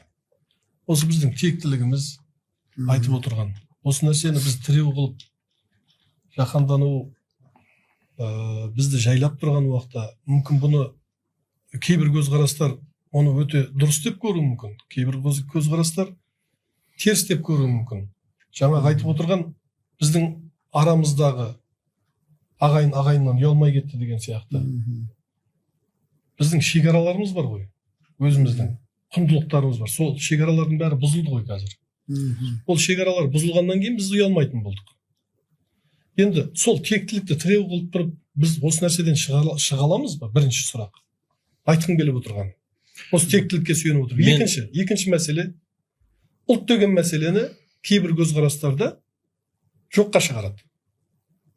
Біз ұлттың намысын, ұлттың болмысын қорғау, біз ұлт болып осы заманда қала аламыз ба деген сұрақтардың өзін абсурд көреді. Одан біз өте жоғары үлкен масштабта ойлай аламыз дейтін ондай да көзқарастар бар. Осындай екі сұрақ бар. Бұған қалай жауап бере аламыз? Мен жауап берейінші. Кешіріңіздер, үлкен кісілердің алдарына шығып жатқанында былайша да шынымен жанды жерге тидің. Мысалы қараңыз, сіз жаңа айтып отырсыз. Бір осындай шектер бар еді. Одан қазақ аттай алмаушы еді. Иә. Қазір біздің батыстық құндылықтар деп жаһандану деп тұрған, жаһандану енді екі түрлі ғой. Мысалы телефон келіп жатыр, интернет келіп жатыр, жаһандану ол жақсы. Техникалық жағынан, бірақ мынау моральдық жағынан, адамгершілік, ұлттық өзіміздің болмысымызды жоғалтып алмау туралы ғой әңгіме бұл жерде. Жаһандануды, аға, сөзіңіз аузыңызда, жаһанданудың екі түрлі түсінемін. Иә. Біреуі бүкіл құндылықтарды жойып, бүкіл шекараларды бұзып, тек қана адамның бүкіл бедерлерді, адамдық ұлттық бедерлерді жойып, тек қана жаңағы өздерінің жануарлық адамның бойындағы нәпсі, яғни хайуандық біздің. Мен де соны айтайын деп отырмын. Мысалы, Еуропаға барсаңыз, Еуропадағы ең алдыңғы қатарлы демократияның авангардындағы ел болып голландықтар саналады. Неге дейтін болсаң, олар ешқандай моральдық, діни, басқадай қағида, шектеу, соның барлығын оп-оңай ойланбай-ақ аттап кете алады. Міне көрдіңдер ме? Міне бұлар нағыз жаңағы ерлік, солар алда келе жатыр деген нәрсені сіздің миыңызға сіңіргісі келеді. Сол нәрсені бізге де алып келе жатыр. Ол ешқандай барьер емес. Бұл барьер жаңағы аттай алмай тұрмын, үлкен ағаның алдына шығып сөйлей алмай тұрмын деген нәрсені, бұл артта қалушылық, осы шекараның бәрін бұзып адам еркін болу керек деген жалған еркіндік. Еуропа бұған қалай келді, қараңыз. Ана түпке ойлайтын болсаңыз, Еуропаның саяси жаңағы несі, философиясы. Политическая философия деген өз термин бар сондай. Анау Джон Лок, Томас Гоббстан басталады. Олар бұлай деді. Адам адамға homo homini lupus est. Адам үшін қасқыр. Ал адам бір құдайдың илахи бір жаратылыс, бір жоғары сондай бір құндылық, көркем жаратылыс, табиғаттың тәжі, оның ары бар, ұяты бар, иманы бар деген нәрсе, оның бәрі далбаса. Егер ол далбаса болмаса, онда сен ана есігіңді ішінен бекітіп алып, қорқып отырмас едің. Адам адамға қасқыр болғанда сен ішінен бекітіп алып отырсың. Деп сол кездерде мынау діни соғыстардың кесапатынан 140 жылдың ішінде Еуропаның 40% халқы қырылып кеткен нелер болған екен. Әркім өзінің діні дұрыс деп есептейді. Соны барлығын көріп, енді бұның барлығын тоқтататын күш болмай қалады ғой. Сол кезде ол жаңағы философтар айтады, біз мойындайық бәріміз хайуан екенімізді. Сен де хайуансың, мен де хайуанмын. Жаңағы айтып отырған ең төменгі инстинкттер жаңағы хайуандық біздің табиғатымызда үстем, біз де хайуанбыз. Жаңа Фрейдтің нетіп жүрген сол емес пе? Бірақ дейді енді біз бүйте болса, бүйте берсек бір-бірімізді жек қоямыз да, міне қырылып жатырмыз, қырылып жоқ болып кетеміз. Сондықтан біз бір заң деген нәрсені алайық та, сол заңға бағынайық. Тұра тұр, ол заңды кім жүргізеді, ол ана патша әділетсіз болса, мейлі әділетсіз бола берсін, бірақ адамның айтқанына бағынайық, жаңа абсолютизм. Содан кейін мына заң деген нәрсені сызып алайық та, сен менің үйімнен жаңағы шекарадан рұқсатсыз аттайтын болсаң, мен сені атам деген сияқты нелерді белгілеп алайық шартты түрде. Соған бағынбасақ болмайды деді. Міне бұлардың әспеттеп жүрген жаңағы демократия деп жүрген нәрсенің ар жағында қайдан пайда болды дегенде осы нәрселер. Ал біздің түсінігіміз, қазақтың жаңағы рухани дамуы, мәдени дамуы, мысалы қазақ халқының құрылған мемлекеттік құрылымдарының негізі мүлдем басқа.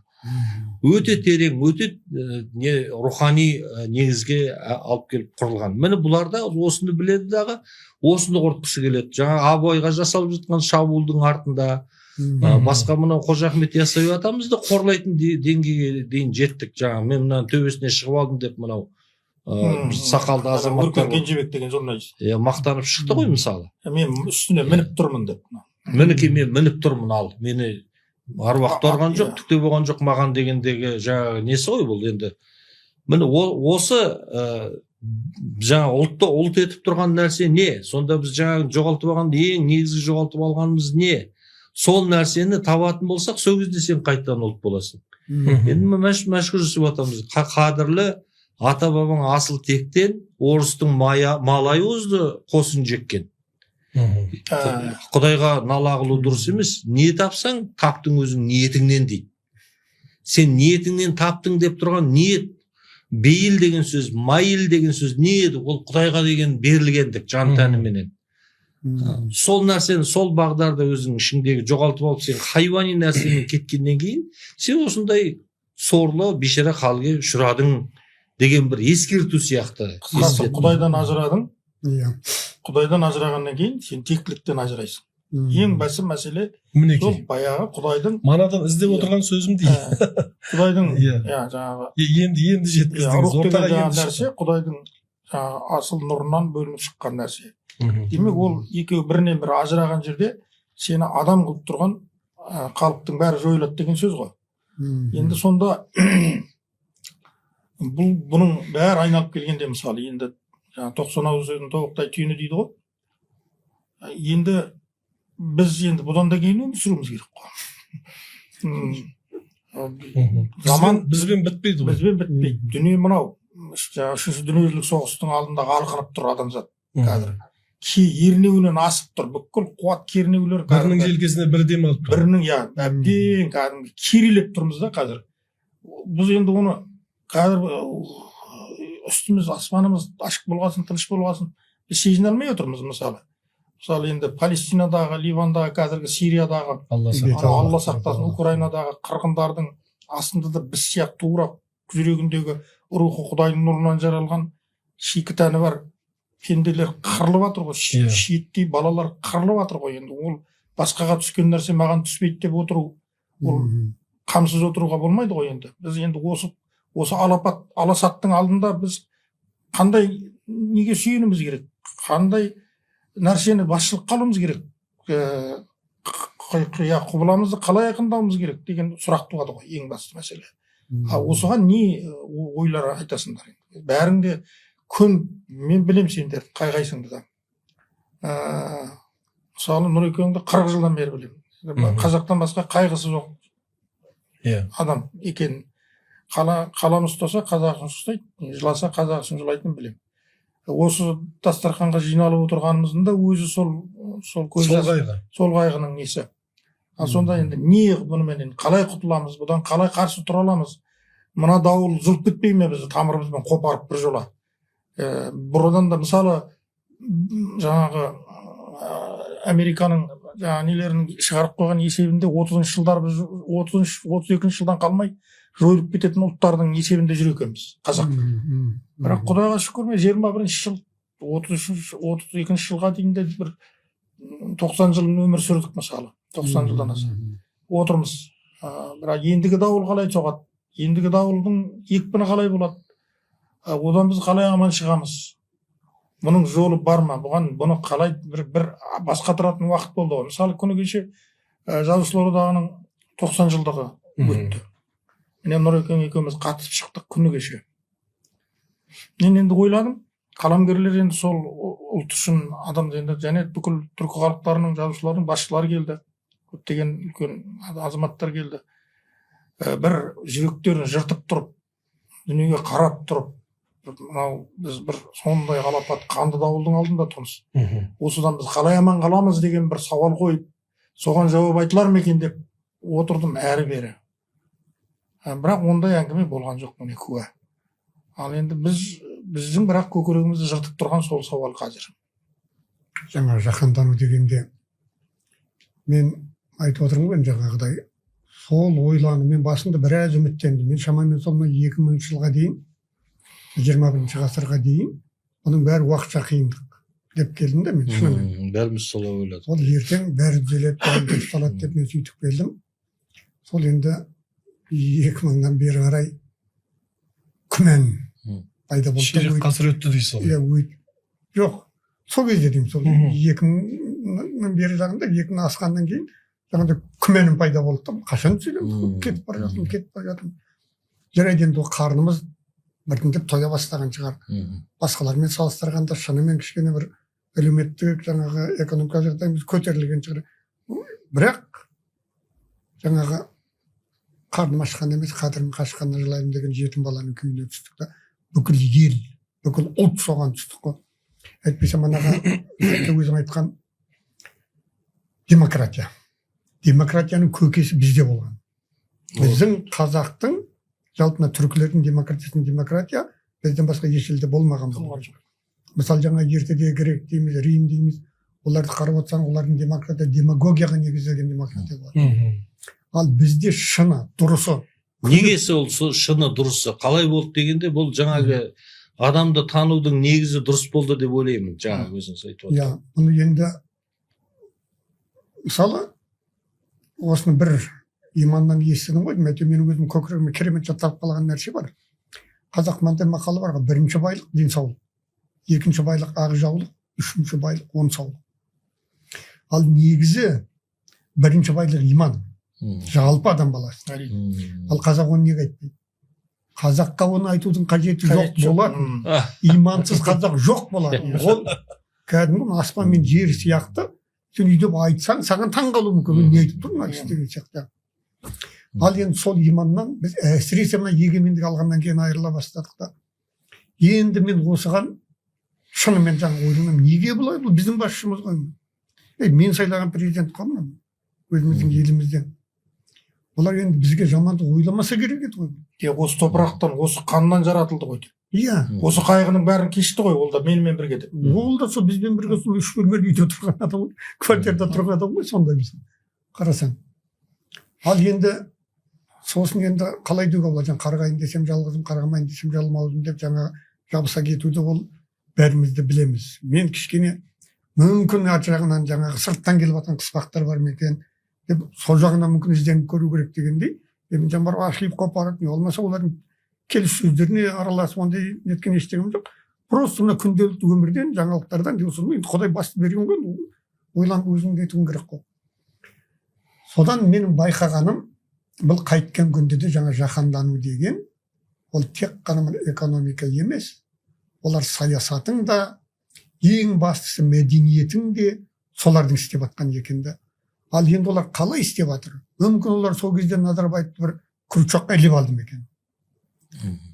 Бәлкім қазақ кейт деген нәрсе естірген кезінде көтерілді де тек басыла қалды.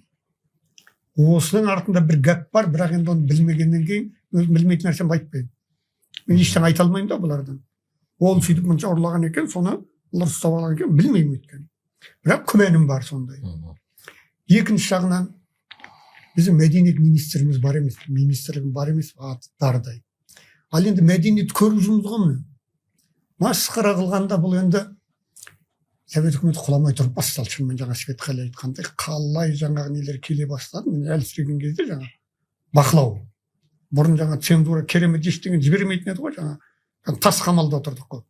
Ал сол сәл әлсіре бастаған кезде шынымен жаңа сыртқы күштер бірінші бізге жаңа мәдени агрессияны бастаған екен ғой. Ал жаңалыққа құмар ғой кездегі адам. Көргісі келеді.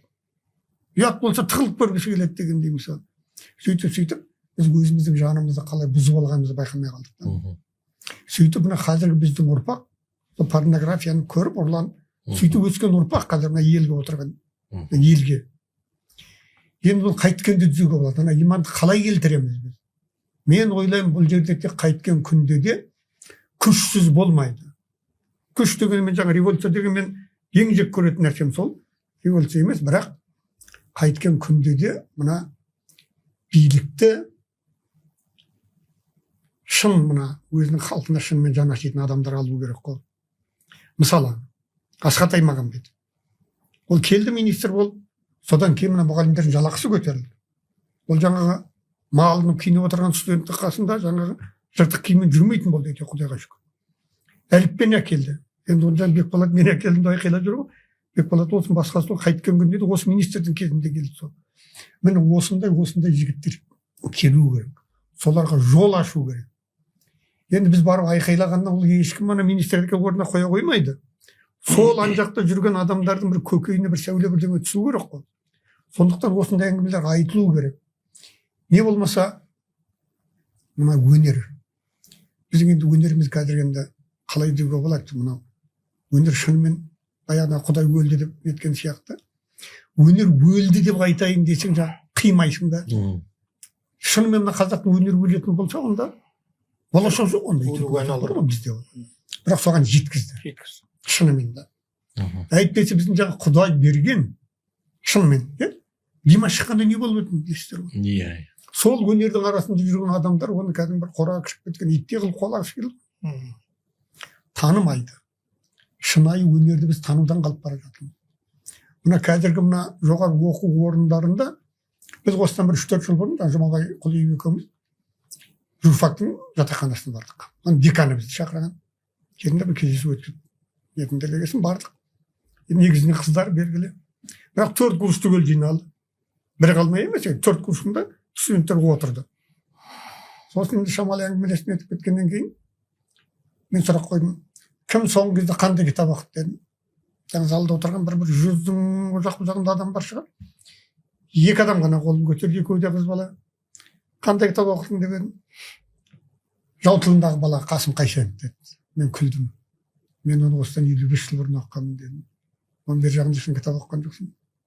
Үндемеді, отырды. Екінші сенікі қандай кітап деп едім. Тобда да бір кісіні айтты, кітабының атын айтты. Мен оны білмейді екенмін. Ол, яғни ол өзінің көкесі ма, қазір жазғыштар көбейіп кетті. Сондай бірдеңе де. Міне біздің журфактағы білімнің сұры. Жарайды, ол бітті ма? Біткеннен кейін деканнан сұрадық қой біз, мынау не мынау? Қалай журналист болды ертең кітап оқымайды балдар. Десек, бізден әдебиет алып тастаған дейді. Кім бұны алып тастап отырған? Сол жаңағы сырттағы нелер күштер келіп, мынаны алып таста деген жоқ қой, сол өзіміздің министрлік қой осыны істеп отырған. Көрдіңіз бе? Сонда бұл қалай? Не олар сонда жаңағына сыртқы күштердің агенттері ме осы арада жүрген? Не болмаса оларды қорқытып бірдеңе ұстап отыр ма күштеп? Не сатып алды ма? Міне осындай сұрақ қойылу керек қой. Көрдіңіздер ме? Дұрыс. Ағам жаңа айтып аға боласың. Ана 2000 жылдары күмән пайда бола бастады деп отырсыз ғой. Бұл өзінен өзі бұл болып жатқан жоқ, бұл қалай болып жатыр. Ол жердің негізгі сол кезеңнің ұраны экономикамыз түзейік, басқа нәрсені ойлаудың қажеті жоқ. Экономиканы түзесек, қалған бәрі өзінен өзі түзеледі деген. Одан өттік, жаңа айттым ғой, қарын тойған кез. Бірақ өкінішке ең өкініштісі біз әлі сол қателікті қайталап келе жатырмыз ба деп ойлаймын. Көпшіліктің ойында жаңағы мәдениетіміз не болады, ұлт ретінде қалай боламыз деген нәрседен гөрі жаңа технологиялар алып келіп экономиканы дамытайық, сол кезде барлық проблема шешіледі деген түсінік. Иә, технологиялар керек, ғылым да керек, басқасы да керек, бірақ мысалы, ғылым саласында білім беру, жоғарғы техникалық білім беру саласында мен Қазақ ұлттық техникалық университетінде кафедра басқардым. Сол кезеңдерде 2004 жылдан бастап 2010 жылға дейін мен бұны жауапты түрде айта аламын. Біздің техникалық білім беру жүйесі құлатылды. Жаңа сіз айтып отырғандай, бұлар сонда агенттер ма дегенге, мен сол кезде біздің университетке куратор болған адамнан тікелей сұрадым.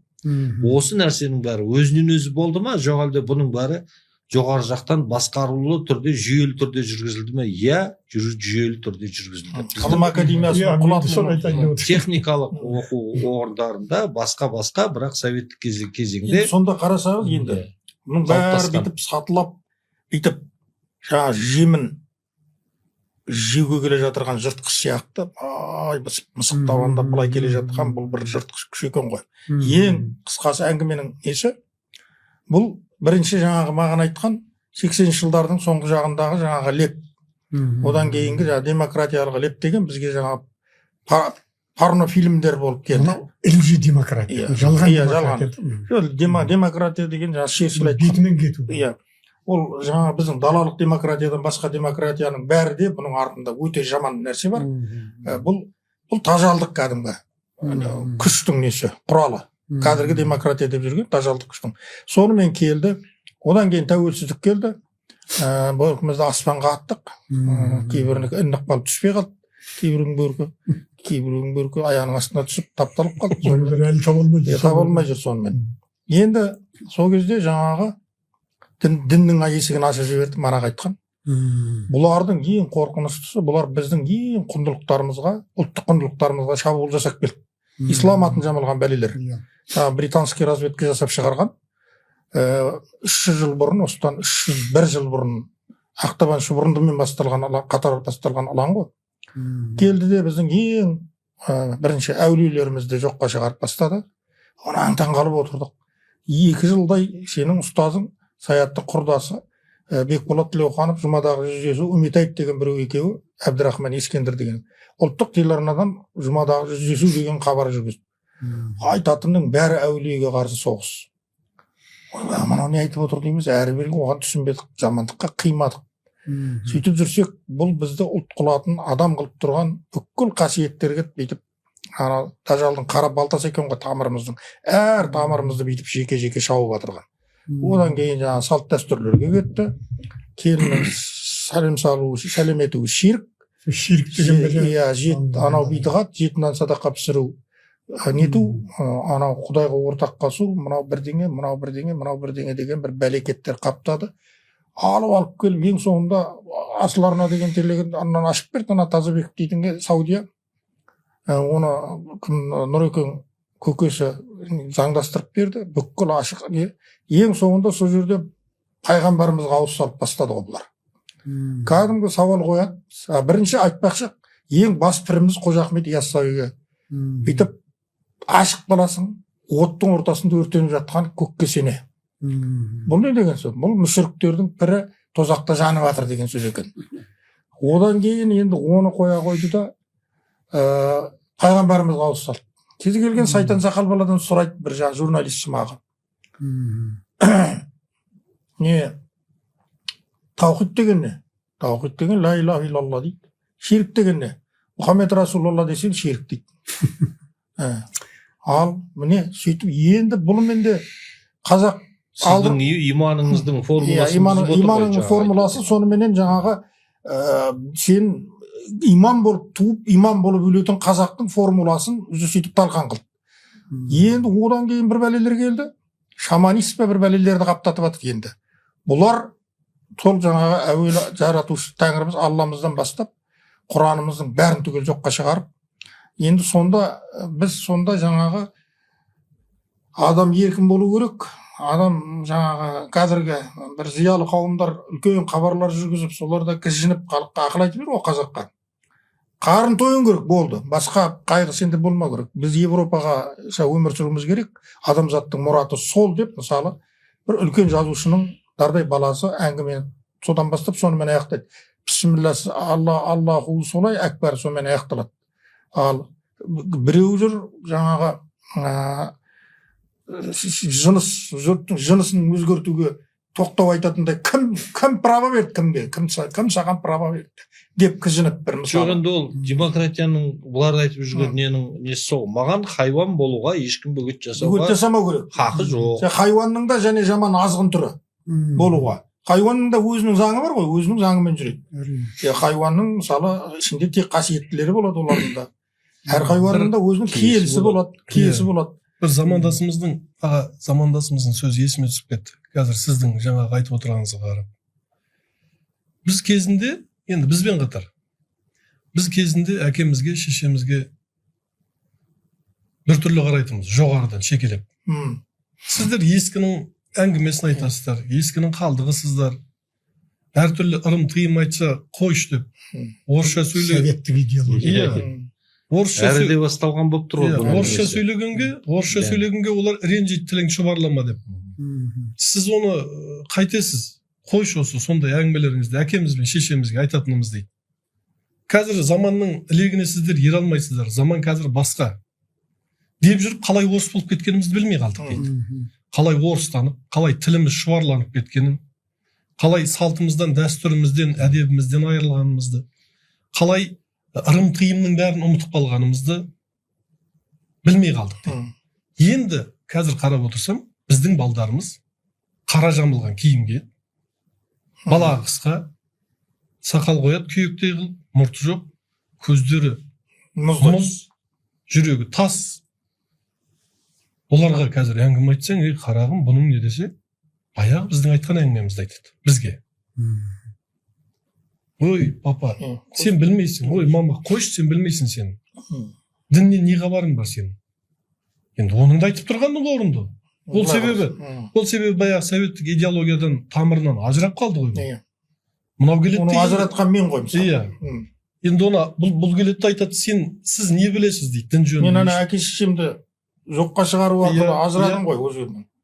Енді солай өзі сатылап келе жатыр. Сіз айтқандай анау жыртқыш сияқты. Иә, мысық табандап келе жатыр. Енді бізді тек жұту ғана қалып тұр. Соны айтады. Енді менің балдарым жаңағы нәрсені айтады да, баяғы менің осыдан 30-40 жыл бұрын әке шешем айтқан нәрсемді айтып, енді бұлар біз қалай орыстансақ, бұлар енді дәл солай арабтанып бара жатыр. Иә. Дейді. Сосын мен оған айттым. Мен басымда мынандай бір оқиға болды. 519 деген бір маршрутка жүретін. Сосын соған міндім. Ол газель болатын.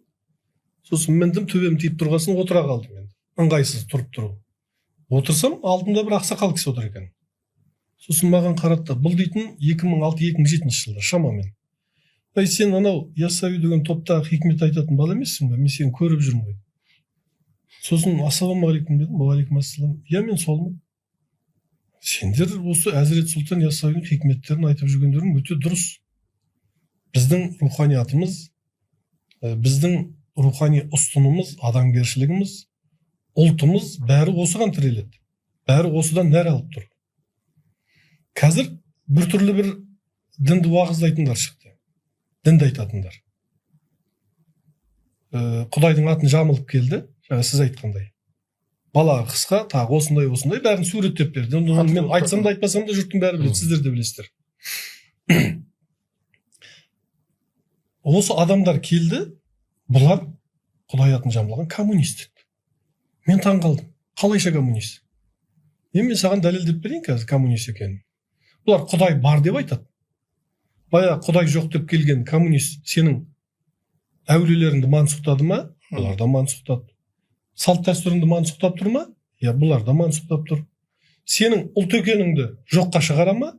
Я, жоққа шығарады. Сен сол кезде совет коммунистер сенің халқыңды, ұлтыңды, ата-бабаңды надан деді ма? Бұлар да надан деп тұр. Сәлем етпесін, салт дәстүр дұрыс емес деді ма? Аналар, бұлар да дәл сол нәрсені айтады. Мен таң қалдым. Шындығында салыстырып қарасаңыз, бірдей. Иә. Енді кешіріңіз, сөзіңізді бөлем осы жерде. Бұл жалпы бұл мәдениеттанушылардың тарапынан, ғалымдардың тарапынан анализ жасап келген тұжырым, жаңағы ақсақалдың айтып отырған. Себебі бұл неоглобализм, бұл да жаһанданудың бір формасы, ұлтсыздандырудың бір формасы.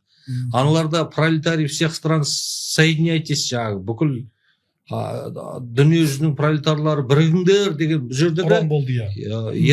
исламды бет перде қылып ұстаған ұран ғой. Бұл жерде исламға қатысы жоқ.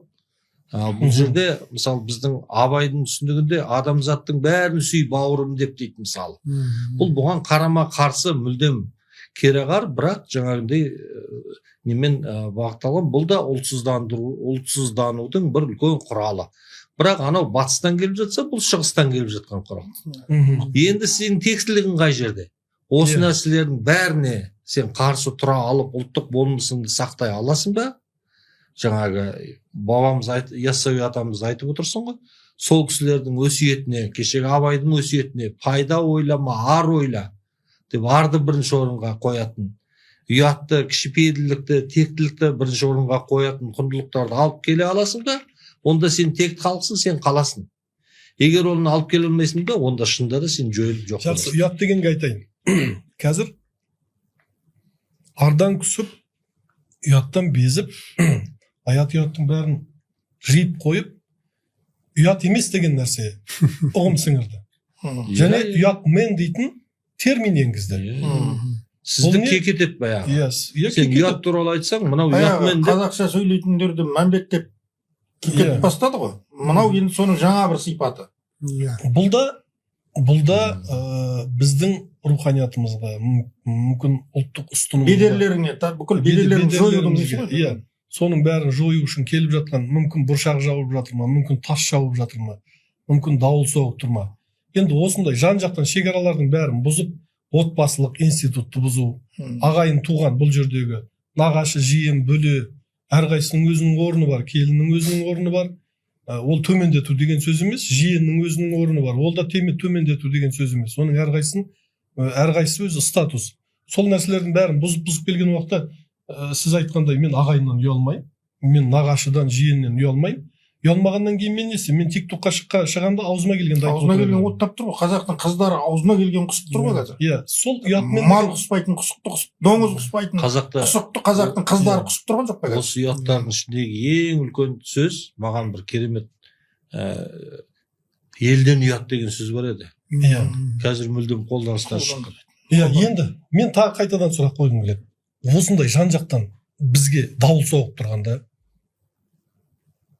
қар аралас, боран, жаңбыр, білмеймін. Бұл бірінші жаңбыр болуы мүмкін. Иә. Сосын қылау қар болып соғуы мүмкін. Сосын қар болып, сосын бұршақ болып, ең соңында тас болып, өзің айтқан. Әртүрлі ең соңында оқ болып жауы мүмкін ғой осының бәрі. Иә, енді дәл осындай жан-жақтан борап тұрған уақытта біз неге сүйенеміз, нені пана қыламыз?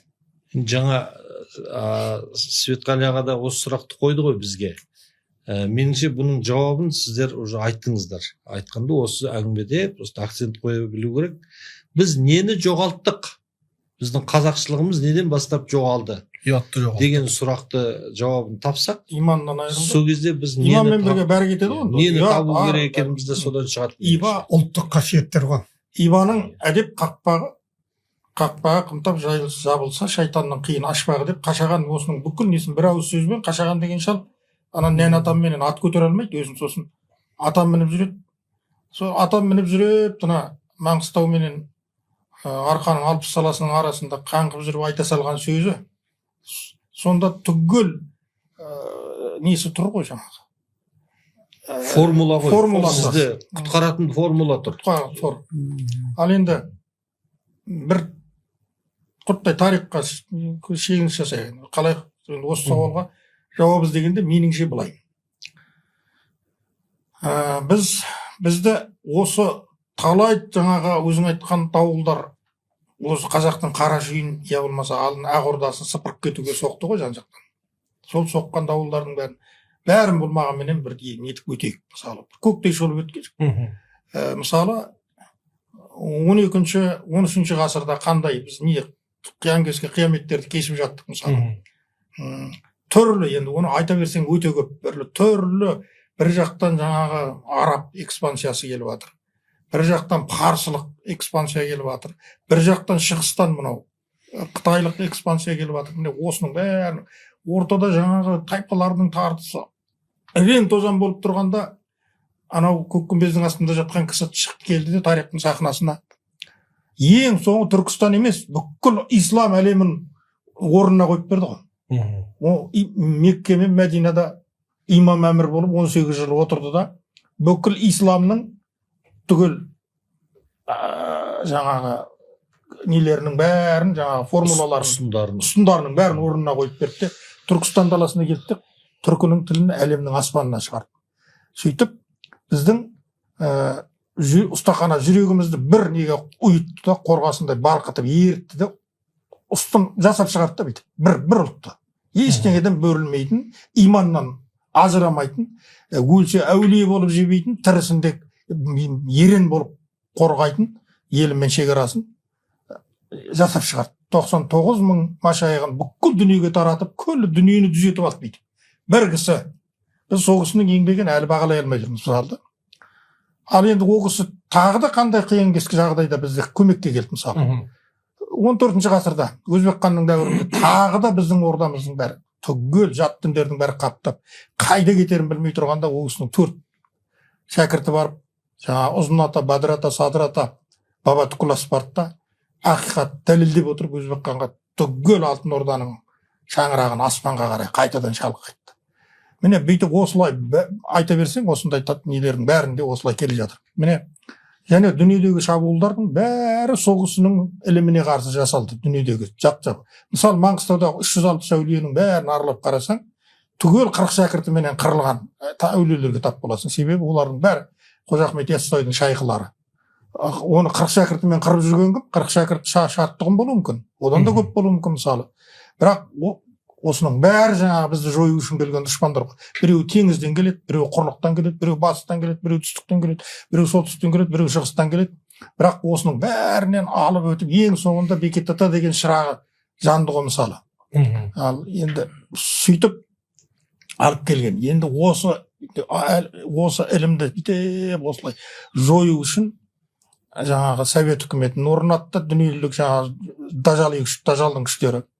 Ең соңында олардың тіпті картасы да бар, жасалған, НКВД жасаған.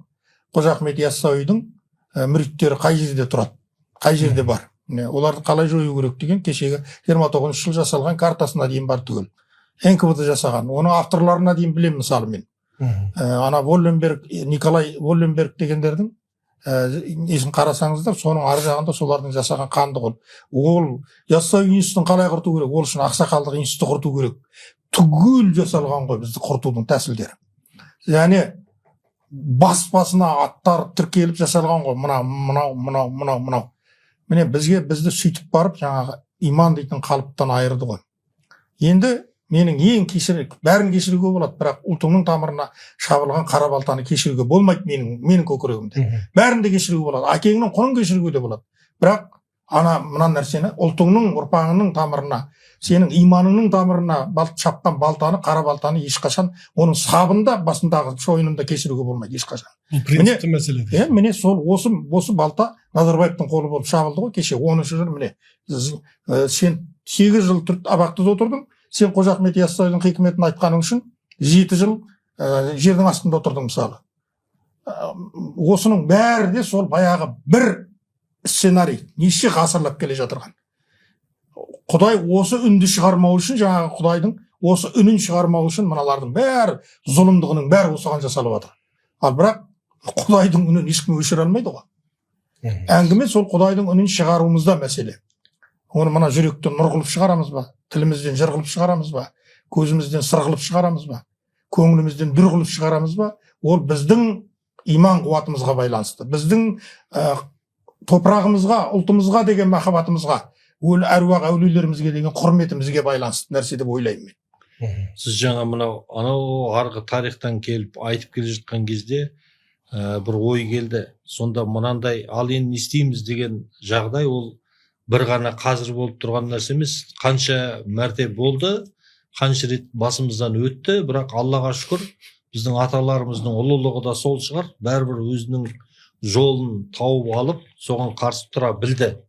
Менің ойыма түсіп отырғаны, біздің Кеңгірбай атамыз Абылай ханға айтты дейді, біз осындай үнемі жаугершілікпен жүріп, мешіт жоқ бізде, медресе жоқ, осы енді иманымызды түгендемесек болмас, түп қазығымызды танымасақ болмас. Мынау Қожа Ахмет Яссауидің іліміне біз жалғану үшін Сарқолдақ қожаны бізге бер, тобықтыға бізге ілім үйретсін, қайтадан осы түп қазығымызды, тамырымызды табайық деп айтыпты деген сол әңгіме. Айғанымның атасы ғой, Сарқолдақ қожа.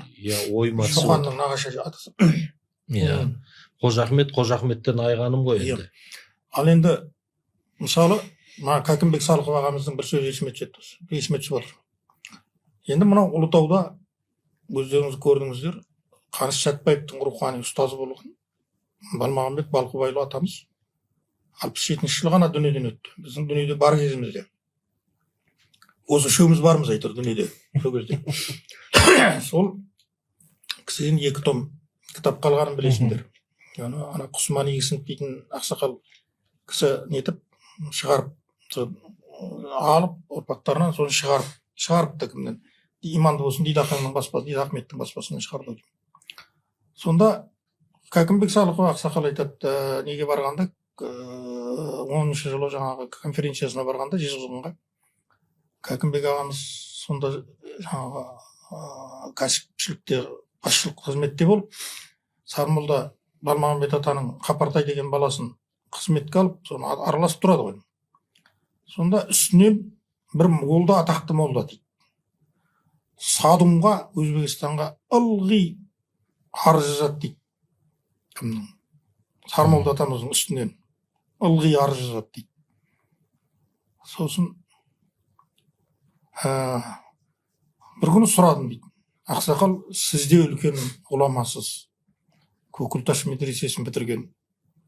Ана кісі де сол үлкен Ташкенттен бе бір жерден үлкен оқу бітірген үлкен ғұлама. Біздің осы Сарыарқада екеуіңіздің алдыңызға шығатын адам жоқ.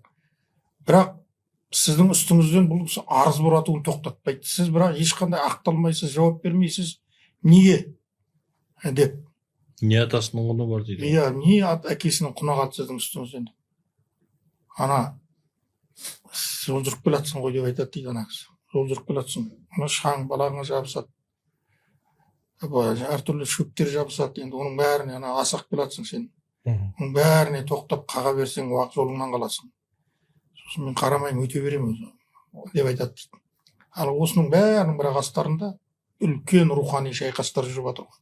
Сол кезде Совет үкіметінің 60-шы жылдарында Қожа Ахмет Яссауидің соңғы қалған шырақтарын сөндіруге жұмыстанып жатыр ғой, көріп отырсың ба? Мәселе қайда жатыр?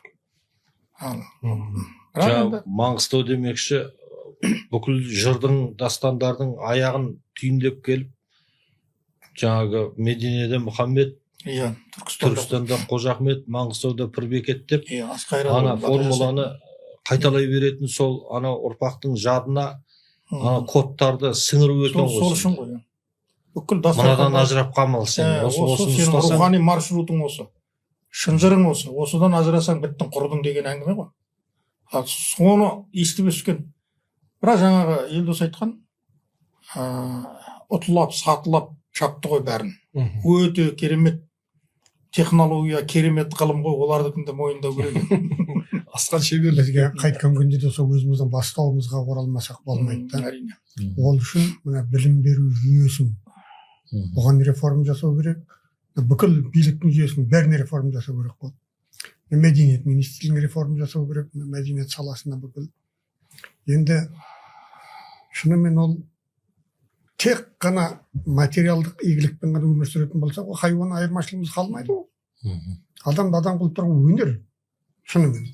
Біз өнерімізді ашып, өнерімізді тазалап алуымыз керек. Ал бізде енді көріп тұрсыздар ғой, қазір мысалы жаңа ғана теледидар деген шынымен әлемге ашылған ол терезе. Ал ондыққа ешкім қоспайтын болдық. Өйткені қоссаң кейін жын жапыр, ол саған бермейді ештеңе. Қайта мына ішінде қалған құтқан баяғы бір негінің өзін соның өзін қырып алып тастауға жұмыс істеп жатқан нәрселер ғой бұлардың бәрі. Кинолар анау, енді не айтуға болады? Кешіресіз, ана жаңағы телевизорды қоссаң болды деген сияқты әлгі бір негатив нәрседен адам өзі бір өзі сақтағысы келіп, мысалы бұрын қазақта мал құлағы саңырау дейтін сөз бар екен. Қазір керісінше ойбай анау сөйтіп қойыпты, анау сөйтіп біреуді балталап өлтіріпті, мынау бауыздапты, анау зорлапты деген нәрсені арнайы жаңалық қылып бүкіл халықты бәрін жар шақырып, сосын мына Құдайдан осының барлығы жаңағы аздырудың бір халықты жаңағы абай айла тәсілі ғой сол.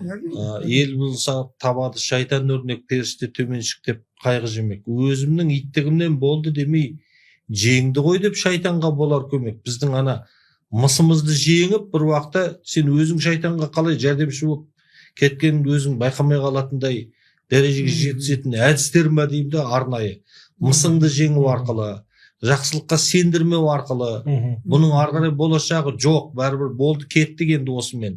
Сасық жерге кірсең бірінші жеркенесің, бір бітекене 4-5 минут тұрғаннан кейін соны үйреніп кетесің де, солай ғой. Сол сияқты сасыққа үйрету ғой дүниенің бәрін. Тұншықтыру. Сөйтіп ең соңында сол түбіне дейін апарып тұншықтырып өлтіру ғой сені, басқа мақсат жоқ. Біреу айтыпты, шорт түсінем дедім де шоқындым да кеттім деп сол. Үмітсіздікке алып бар ғой. Дәстүрлі дөңгелек үстелдерде соңғы бір сұрағыңызды айтыңыз, бір жауабыңызды айтыңыз деп бір сауал қойып жатады. Енді біраз әңгіме айтылған сияқты ғой. Біз әңгіме айтылды, иә. Мен жаңағы анау бір ағаның бір айтқан сөзі бір акцент беріп кеткім келіп отыр.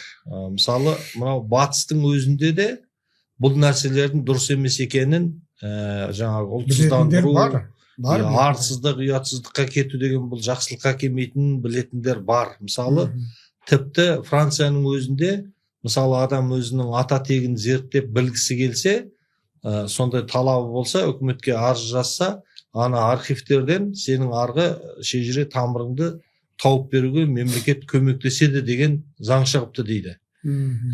Яғни олар да өзінің әлгі түпкі тамырын, біз жаңағы глобалды бір стандартталған тек қана қарын санамен ғана өмір сүретін бір биомассаға айналып кетпеу керекпіз. Біз ар жақ өзіміздің ерекшелігімізді сақтауымыз керек дегенге бір соған халық бәрібір сол үкіметін көндіріп қабылдатып отыр ғой, көрдіңіз бе? Талап қойып отыр ғой. Халық нені сұрап, нені талап етуді де білмей қалған ғой бізде. Содан кейін мынау Исландияда Рагнарс Даттир дейтін бір ғалым, педагогика ғылымы бойынша бір диссертация қорғапты. Мен қолыма түсті. Сонда бір қызығы, мысалы мынау бір бала дүниеге келді, оның ағасы бар, мысалы қарындасы бар. Сөйтеді, енді қарайды, оның әкесі, сіз мысалы сіз әкесіз, сіздің әкеңіз бар, сіздің әкеңіздің ағасы бар, оның қарындасы бар. Менің қарындасы сол менің ана тәтем сияқты екен ғой менің әкемде деген жаңағы туыстық байланыстарды мынау балабақшадан бастап үйретудің адамның логикасын және адамгершілік қасиеттерін дамытуға керемет әсері бар. Сондай механизмдер табиғаттың өзінде Құдай тағала солай жасап қойған дейді. Мысалы, менің мына ағам, әкемнің ағасы сияқты, ана екеуі сияқты, біз екеуміз сондай екенбіз ғой деген. Туыстық байланыс. 12 аталық туыстық нелер ғой. Біріншіден жаңағы логикалық ойлау жүйесін дамытады, екіншіден солай келе екеуміз сияқты тумалас болса, мен неге олардан алыс болуым керек деген сияқты мысалы. Жаңағы сияқты әлгі нағашы жиен деген сияқты, мынау менің құдаларым, мынау осындай құдай бала деген сияқты байланыстарды түсінудің өзі адамның логикасын жетілдіруге керемет таптырмас құрал дейді. Себебі Құдайдың өзі жаңағы неге солай жазып қойған. Енді осылай келе бұны дамытып, біз мынандай нәрсеге айналдыруымыз керекпіз. Бүкіл ұлтты біз бір тамырдан шығып жатқан, біз бәрімізде бір үлкен семьяның, жанұяның өкілдері екенбіз ғой біз. Біз онда нені бөлісе алмай жүрміз. Бәрімізде бір ағайын туған екенбіз ғой деген кезде мен таң қалдым. Біздің қазақтың жаңағы шежіре жасау дәстүрі жаңағы. Бұлай қарасаң, ол өзінің функциясын қазір орындап болды, қазір қажеті жоқ деп есептелетінде не бар ғой. Кезінде оның керегі болды. Қазір ол тек қана жаңағы бөлінуге, бөлшектенуге алып келетін сондай зардаптар бар. Ондай зардап бар ғой қазір, көрініп жатыр. Деген сол түсінікке, мысалы, тәрбиенің ең күшті құралы қазақта қалай?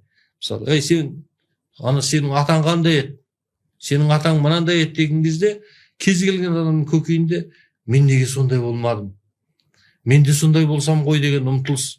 Айта түсіңізші, менің атам тағы қандай еді деп жаңағы жақсылығын естігісі келіп, сол арқылы адам қазір мотивация деп жүр ғой, жаңағы бір талпынысын жақсырақ болуға, сол атасына лайық болуға тырысатын бір нәрселерді оятатын болып тұр ғой жаңағы кодтар. Тәрбиенің керемет құралы ретінде. Мына қазақтың ол жаңағы рулық құрылымы, ол әлемде жоқ. Ол деген өте бір ерекше және өте жасампаз құрылым болады. Мысалы, мен өзім балалар, сол қазір жігіт болып кетті ғой, мектепте оқып жүрген кездерінде осындай әңгімелер айтқанда маған түсіндірсек, ол қалай? Жаңа жеті ата, не үшін керек деген сияқты. Мен сонда оларға бүйтетін, менің 3 балам бар. Сендер үшеусіңдер. Мысалы, сен ортаншы, сен бір ағаң бар, бір інің бар. Ал енді ойлап қара. Сенің 2000 ағаң бар. 3000 інің бар. Тағы бір 2000 апаң, 2000 қарындасың бар. Ойлап қарашы. Енді бұл деген жаңағы адамға бауырмалдықты, мына туыстық, мейірімді, мына көкейдегі сезімдерді бұдан артық дамытатын күш жоқ. Мына айту бір басқада, мына өмірдегі көру екі басқа деген. Сосын біздің қазақта жаңа 7 атаға дейін қыз алыспау, 7 атамен біте қалмайды. Ол сол сыйлас, сол құрмет керек десең 25 атаға дейін әлі күнде қыз алыспайтын нелер бар мысалы. 12 атаға дейін қан нетпейтінін аз қазір дәлелдеп отыр. Міне. Осының бәрі мына біздің қазақтың шынымен айтқанда жаңа тектіліктің бір материалдық жағын қалыптастырды мысалы. Шынымен бір неге шығып еді, бір Гэллап институты ма бір неткен кезде әлемдегі нелердің ішіндегі ең гені таза қазақтар екендігі бір газеттерге шыққан болатын осыдан 20 жылдай бұрын, 15 жылдай бұрын ба. Бұл өтірік нәрсе емес қой. Сосын енді жаңағы адамгершілік туралы енді мынада енді айтылды ғой. Дәл қазақтың адамгершілігіндей ол адамгершілік ол басқа халықтарда бар ма жоқ па енді ол жағын зерттеген адам білетін шығар енді. Әйтеуір қазақта болғаны анық та. Және күні кешеге дейін келді. Қазір де бізде біраз дүниелері бар. Мысалы біз кең халықпыз. Мысалы сол жаңағы анау жемқор, анау бірдеңе, ананы ату керек бірдеңе деп атамыз. Сол бірдеңе болды, соған жанымыз ашып. Жеме-жемде жанымыз. Жеме-жемдегенде атуға қимайсың. Бұл не деген сөз? Бұл мана сол Саятжан айтқан, мына жүректегі Құдайдың еткен сәулесі ол әлі өше қойған жоқ бізде, Құдайға шүкір. Сосын мына Құдайдан ұялудың қажеті жоқ та. Мысалы біз айырыл мемлекет, ойбай Құдайыңды қой деген сияқты нелер көп бізде. Бірдеңе деп атсаң, қой айырыл мемлекет, қоспа.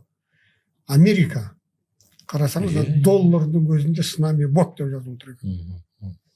Оларда кәдімгі діни партиялар бар, бүкіл деген демократ бізге үлгі қылып жүргендер. А бізде діни партия құрам деп айтып көрсін. Көрдің бе? Бізде ондай айтқызбайды да, етпек түгіл. Ал енді одан қорқатын ештеңе жоқ. Шынымен Құдай жаратқан анық қой. Мен ең бір атып кеткен атеистің өзі де сол негізде білетін шығар деп ойлаймын. Өзіне Құдай жаратқан. Аспаннан түспеген. Шынымен. Сондықтан бұл Құдайдың заңдары, жаңа иман деген сол ғой. Иман деген Құдайдың заңымен жүретін халық еді. Және күні кешеге дейін солай келіп еді. Ал демократия деп жаңа Құдайдың заңы бұзылғаннан кейін адамдар өздері заң шығарып, өздері қорған соғып қойды да. Ал оның айырмашылығы қандай? Мысалы жаңа адамның шекарасынан өттім, ат тастауға правасы. Праваң жоқ сен ат тастауға ешкімді көрдің. Құдайдың заңы бойынша солай болады. Сен адамды өлтіресің қашан? Егер шынымен жаңа біздің неміз айтылғандай, өзіңе қауіп төніп отырсың, отбасыңа қауіп төніп отырсың, отаныңа қауіп төніп отырсың. Сол кезде ғана өлтіруге хақың бар, басқа уақытта ешқандай хақың жоқ. Әлгі қазақтың жырларындағы атаңа нәлет ит қалмақпен жекпе-жек келгенде кезек сенікі деп қайқайып тұратын да сол ғой. Біріншісі ана ұру керек та сені. Сол кезде сені саған бір тектіліктің бір қыры болды. құқық береді. Анау бірінші оқты анау шығарсын. Сол кезде екі мұсылман бір-бірімен соғысады, қазақ пен түрікпен соғысады мысалы. Сіздің Дүйсен ағаңыздың орыс сенің жолың үлкен ғой деп тұрыпты деп. Асан мысалы Асар Сұпа айтады. Мен қозғалмаңдар, атпаңдар, шығармаңдар, ана оқ атсын, бірінші аналар оқ атсын дейді. Аналар шыдай алмай оқ атады. Сол кезде барып енді обалы жоқ, діннен шықты. Саған мұсылман қарсы оқ атты. Енді рұқсат соғысуға. Мысалы, осының бәрі бір Құдай қағидалар ғой, осының бәрі жасалған.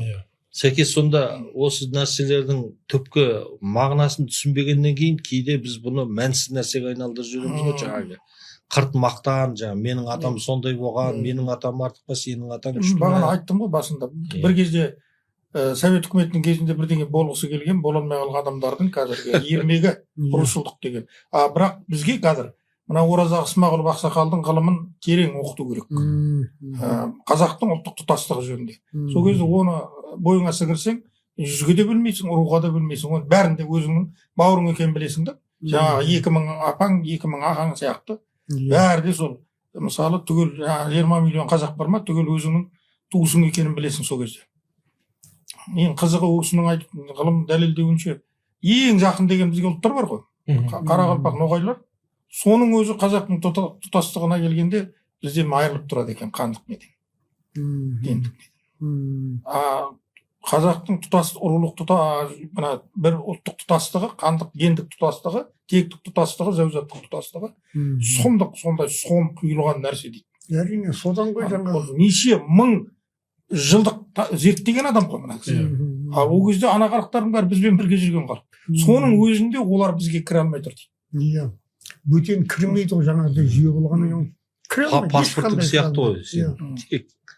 Сосын шынымен ол жаңа жетімнің болмауы, жаңа жесірдің қорлық көрмеуі, соның бәрі жаңа айтқан демократияға шыңылмей немен. Енді бұрын ауылда кез келген үлкен шал, ақсақал, ауыл таңертең тұрғаннан кейін бірінші көршілерін, сосын ағайын тумаларын аралап шығатын сәскеге дейін. Түгендеп шығады. Аман өрдіңдер ме, түннен түгел шықтыңдар ма? Нелерің жақсы ма? Ана бәленшенің несі не болды? Келін ауырып қалды деп жақсы болды ма? Баласы жолға шықты деп аман хабар бар ма деп түгел хабарын алып шығады. Сосын келеді де біреуіне проблема болып жатса жинап алып еті тірі тумаластарын жинап алып бәленшенің баласы сөйтіп жатыр, бәленше сөйтіпті, соған жәрдемдесіңдер деп тапсырмалар беріп жіберетін еді күні кешеге дейін. Қазір сенің сонда ұсынайын деп жүрген мәдениетің өзінің баласына өзінің бутербродын алып барып айына бір рет кездесетін жаңағы Европаның шал кемпірі ма? Елестетіңіз, мәдениет салыстырып қараңдар енді, қайсысы адамға керек, қайсысы керек емесін тастаймыз, иншалла керегіне жабысамыз. Мен соңғы сөзім сол. Мына жастарды тәрбиелеуге баса мән беру керек. Енді бұл тағы да, енді біз әркім өз балаларымен тәрбиелеп жатырмыз, Құдайға шүкір. Бірақ енді бұны жаңа ұлт боламыз десек, мына ұлт деген бір әңгіме айтылып көп нетпей қалдық қой деймін. Ұлт болатын болса, бұл кәдімгі жүйелі түрде болу керек те.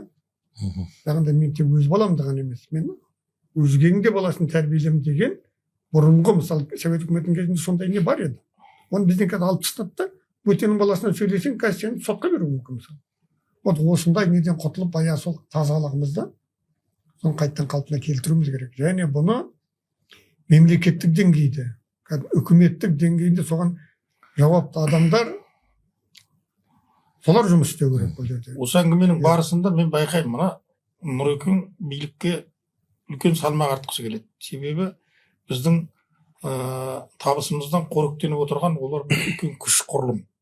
Біздің проблемаларымызбенен көп дәрежеде айналысатын құрылым. Саят оның бәрін алып тастап, оларды бір азаттыққа, бостандыққа, тәуелсіздік алып бергісі келіп отыр. Бидасын тұрып жібергісі келіп тұр, иә. Ол енді қайтқан кезде біз сол бір мемлекетте өмір сүріп жатырмыз. Әркім мысалы өз орнында отырса, мына мен балдарыма айтатыны, жейтін тамағыңды адал же. Болды. Ол не адал жемейді өзінің тамағын көрдіңіз бе? Сұхбатта контраст болған жақсы ғой. Иә.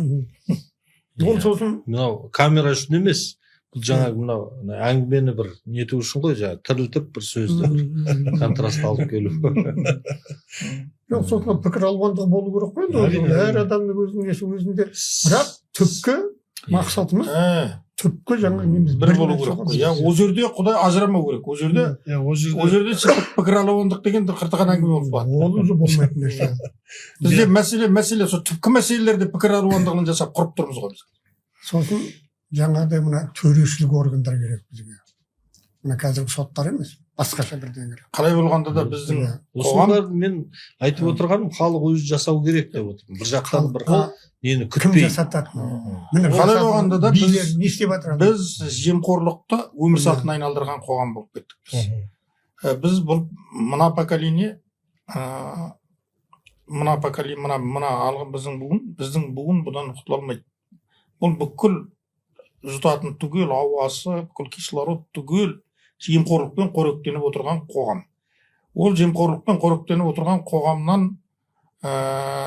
әзір маңда адал іс шықпайды. Нұрекең айтып отырған ондай керемет министрлер, бәрін жолға қоятын адамдар шықпайды. Бірақ қалай болғанда да біз ұлтты сол іштен тірілту, тамырдан тірілту, топырақтан тірілту дейтін мәселені қоймай айналысуымыз керек, мазаларын ала беруіміз керек, тыныштық бермеуіміз керек біз билікке. Дұрыс, иә. Билікке соған келтіру керек. Өз арамыздан сондай адамдарды шығарып, соны жаңағы ұсыну, итермелеу, егер аңдар кері итеріп жатқанда жаңа артынан тіреп қалатындай, артында күш тұру керек. Сондай жағдайға жетуіміз керек. Соған жету керек. Мәселе сонда. Ал енді санасатын, мыналармен санасатын не керек? Ол кәдімгі бірінші қорқып санасатын. Беймәтжан деген атамыздың айтқаны бар, қорықпай сыйлағаның құрсын деп. Бірінші қорқытып сыйлату керек. Сосын барып ол сыйлау дегеннің нәрсесін түсіне бастауы мүмкін. Мойындату керек қой. Иә, ол сосын мойындау ұласады. Сосын қорықпай мойындамайды ғой. Екінші нәрсе, сен адами жолменен, кісілік жолменен, үлкендік жолмен, ақыл жолмен, білім жолымен, талант жолымен сыйлата алмасаң, қалай сыйлатасың?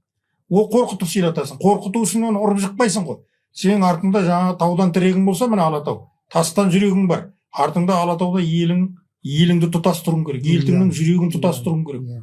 Бір тілек, бір жүрек, бір тілек қылып, бір бауыр қылу керек оларды. Мана 2000 апасы, 2000 ағасы артында тұру керек желкесінде.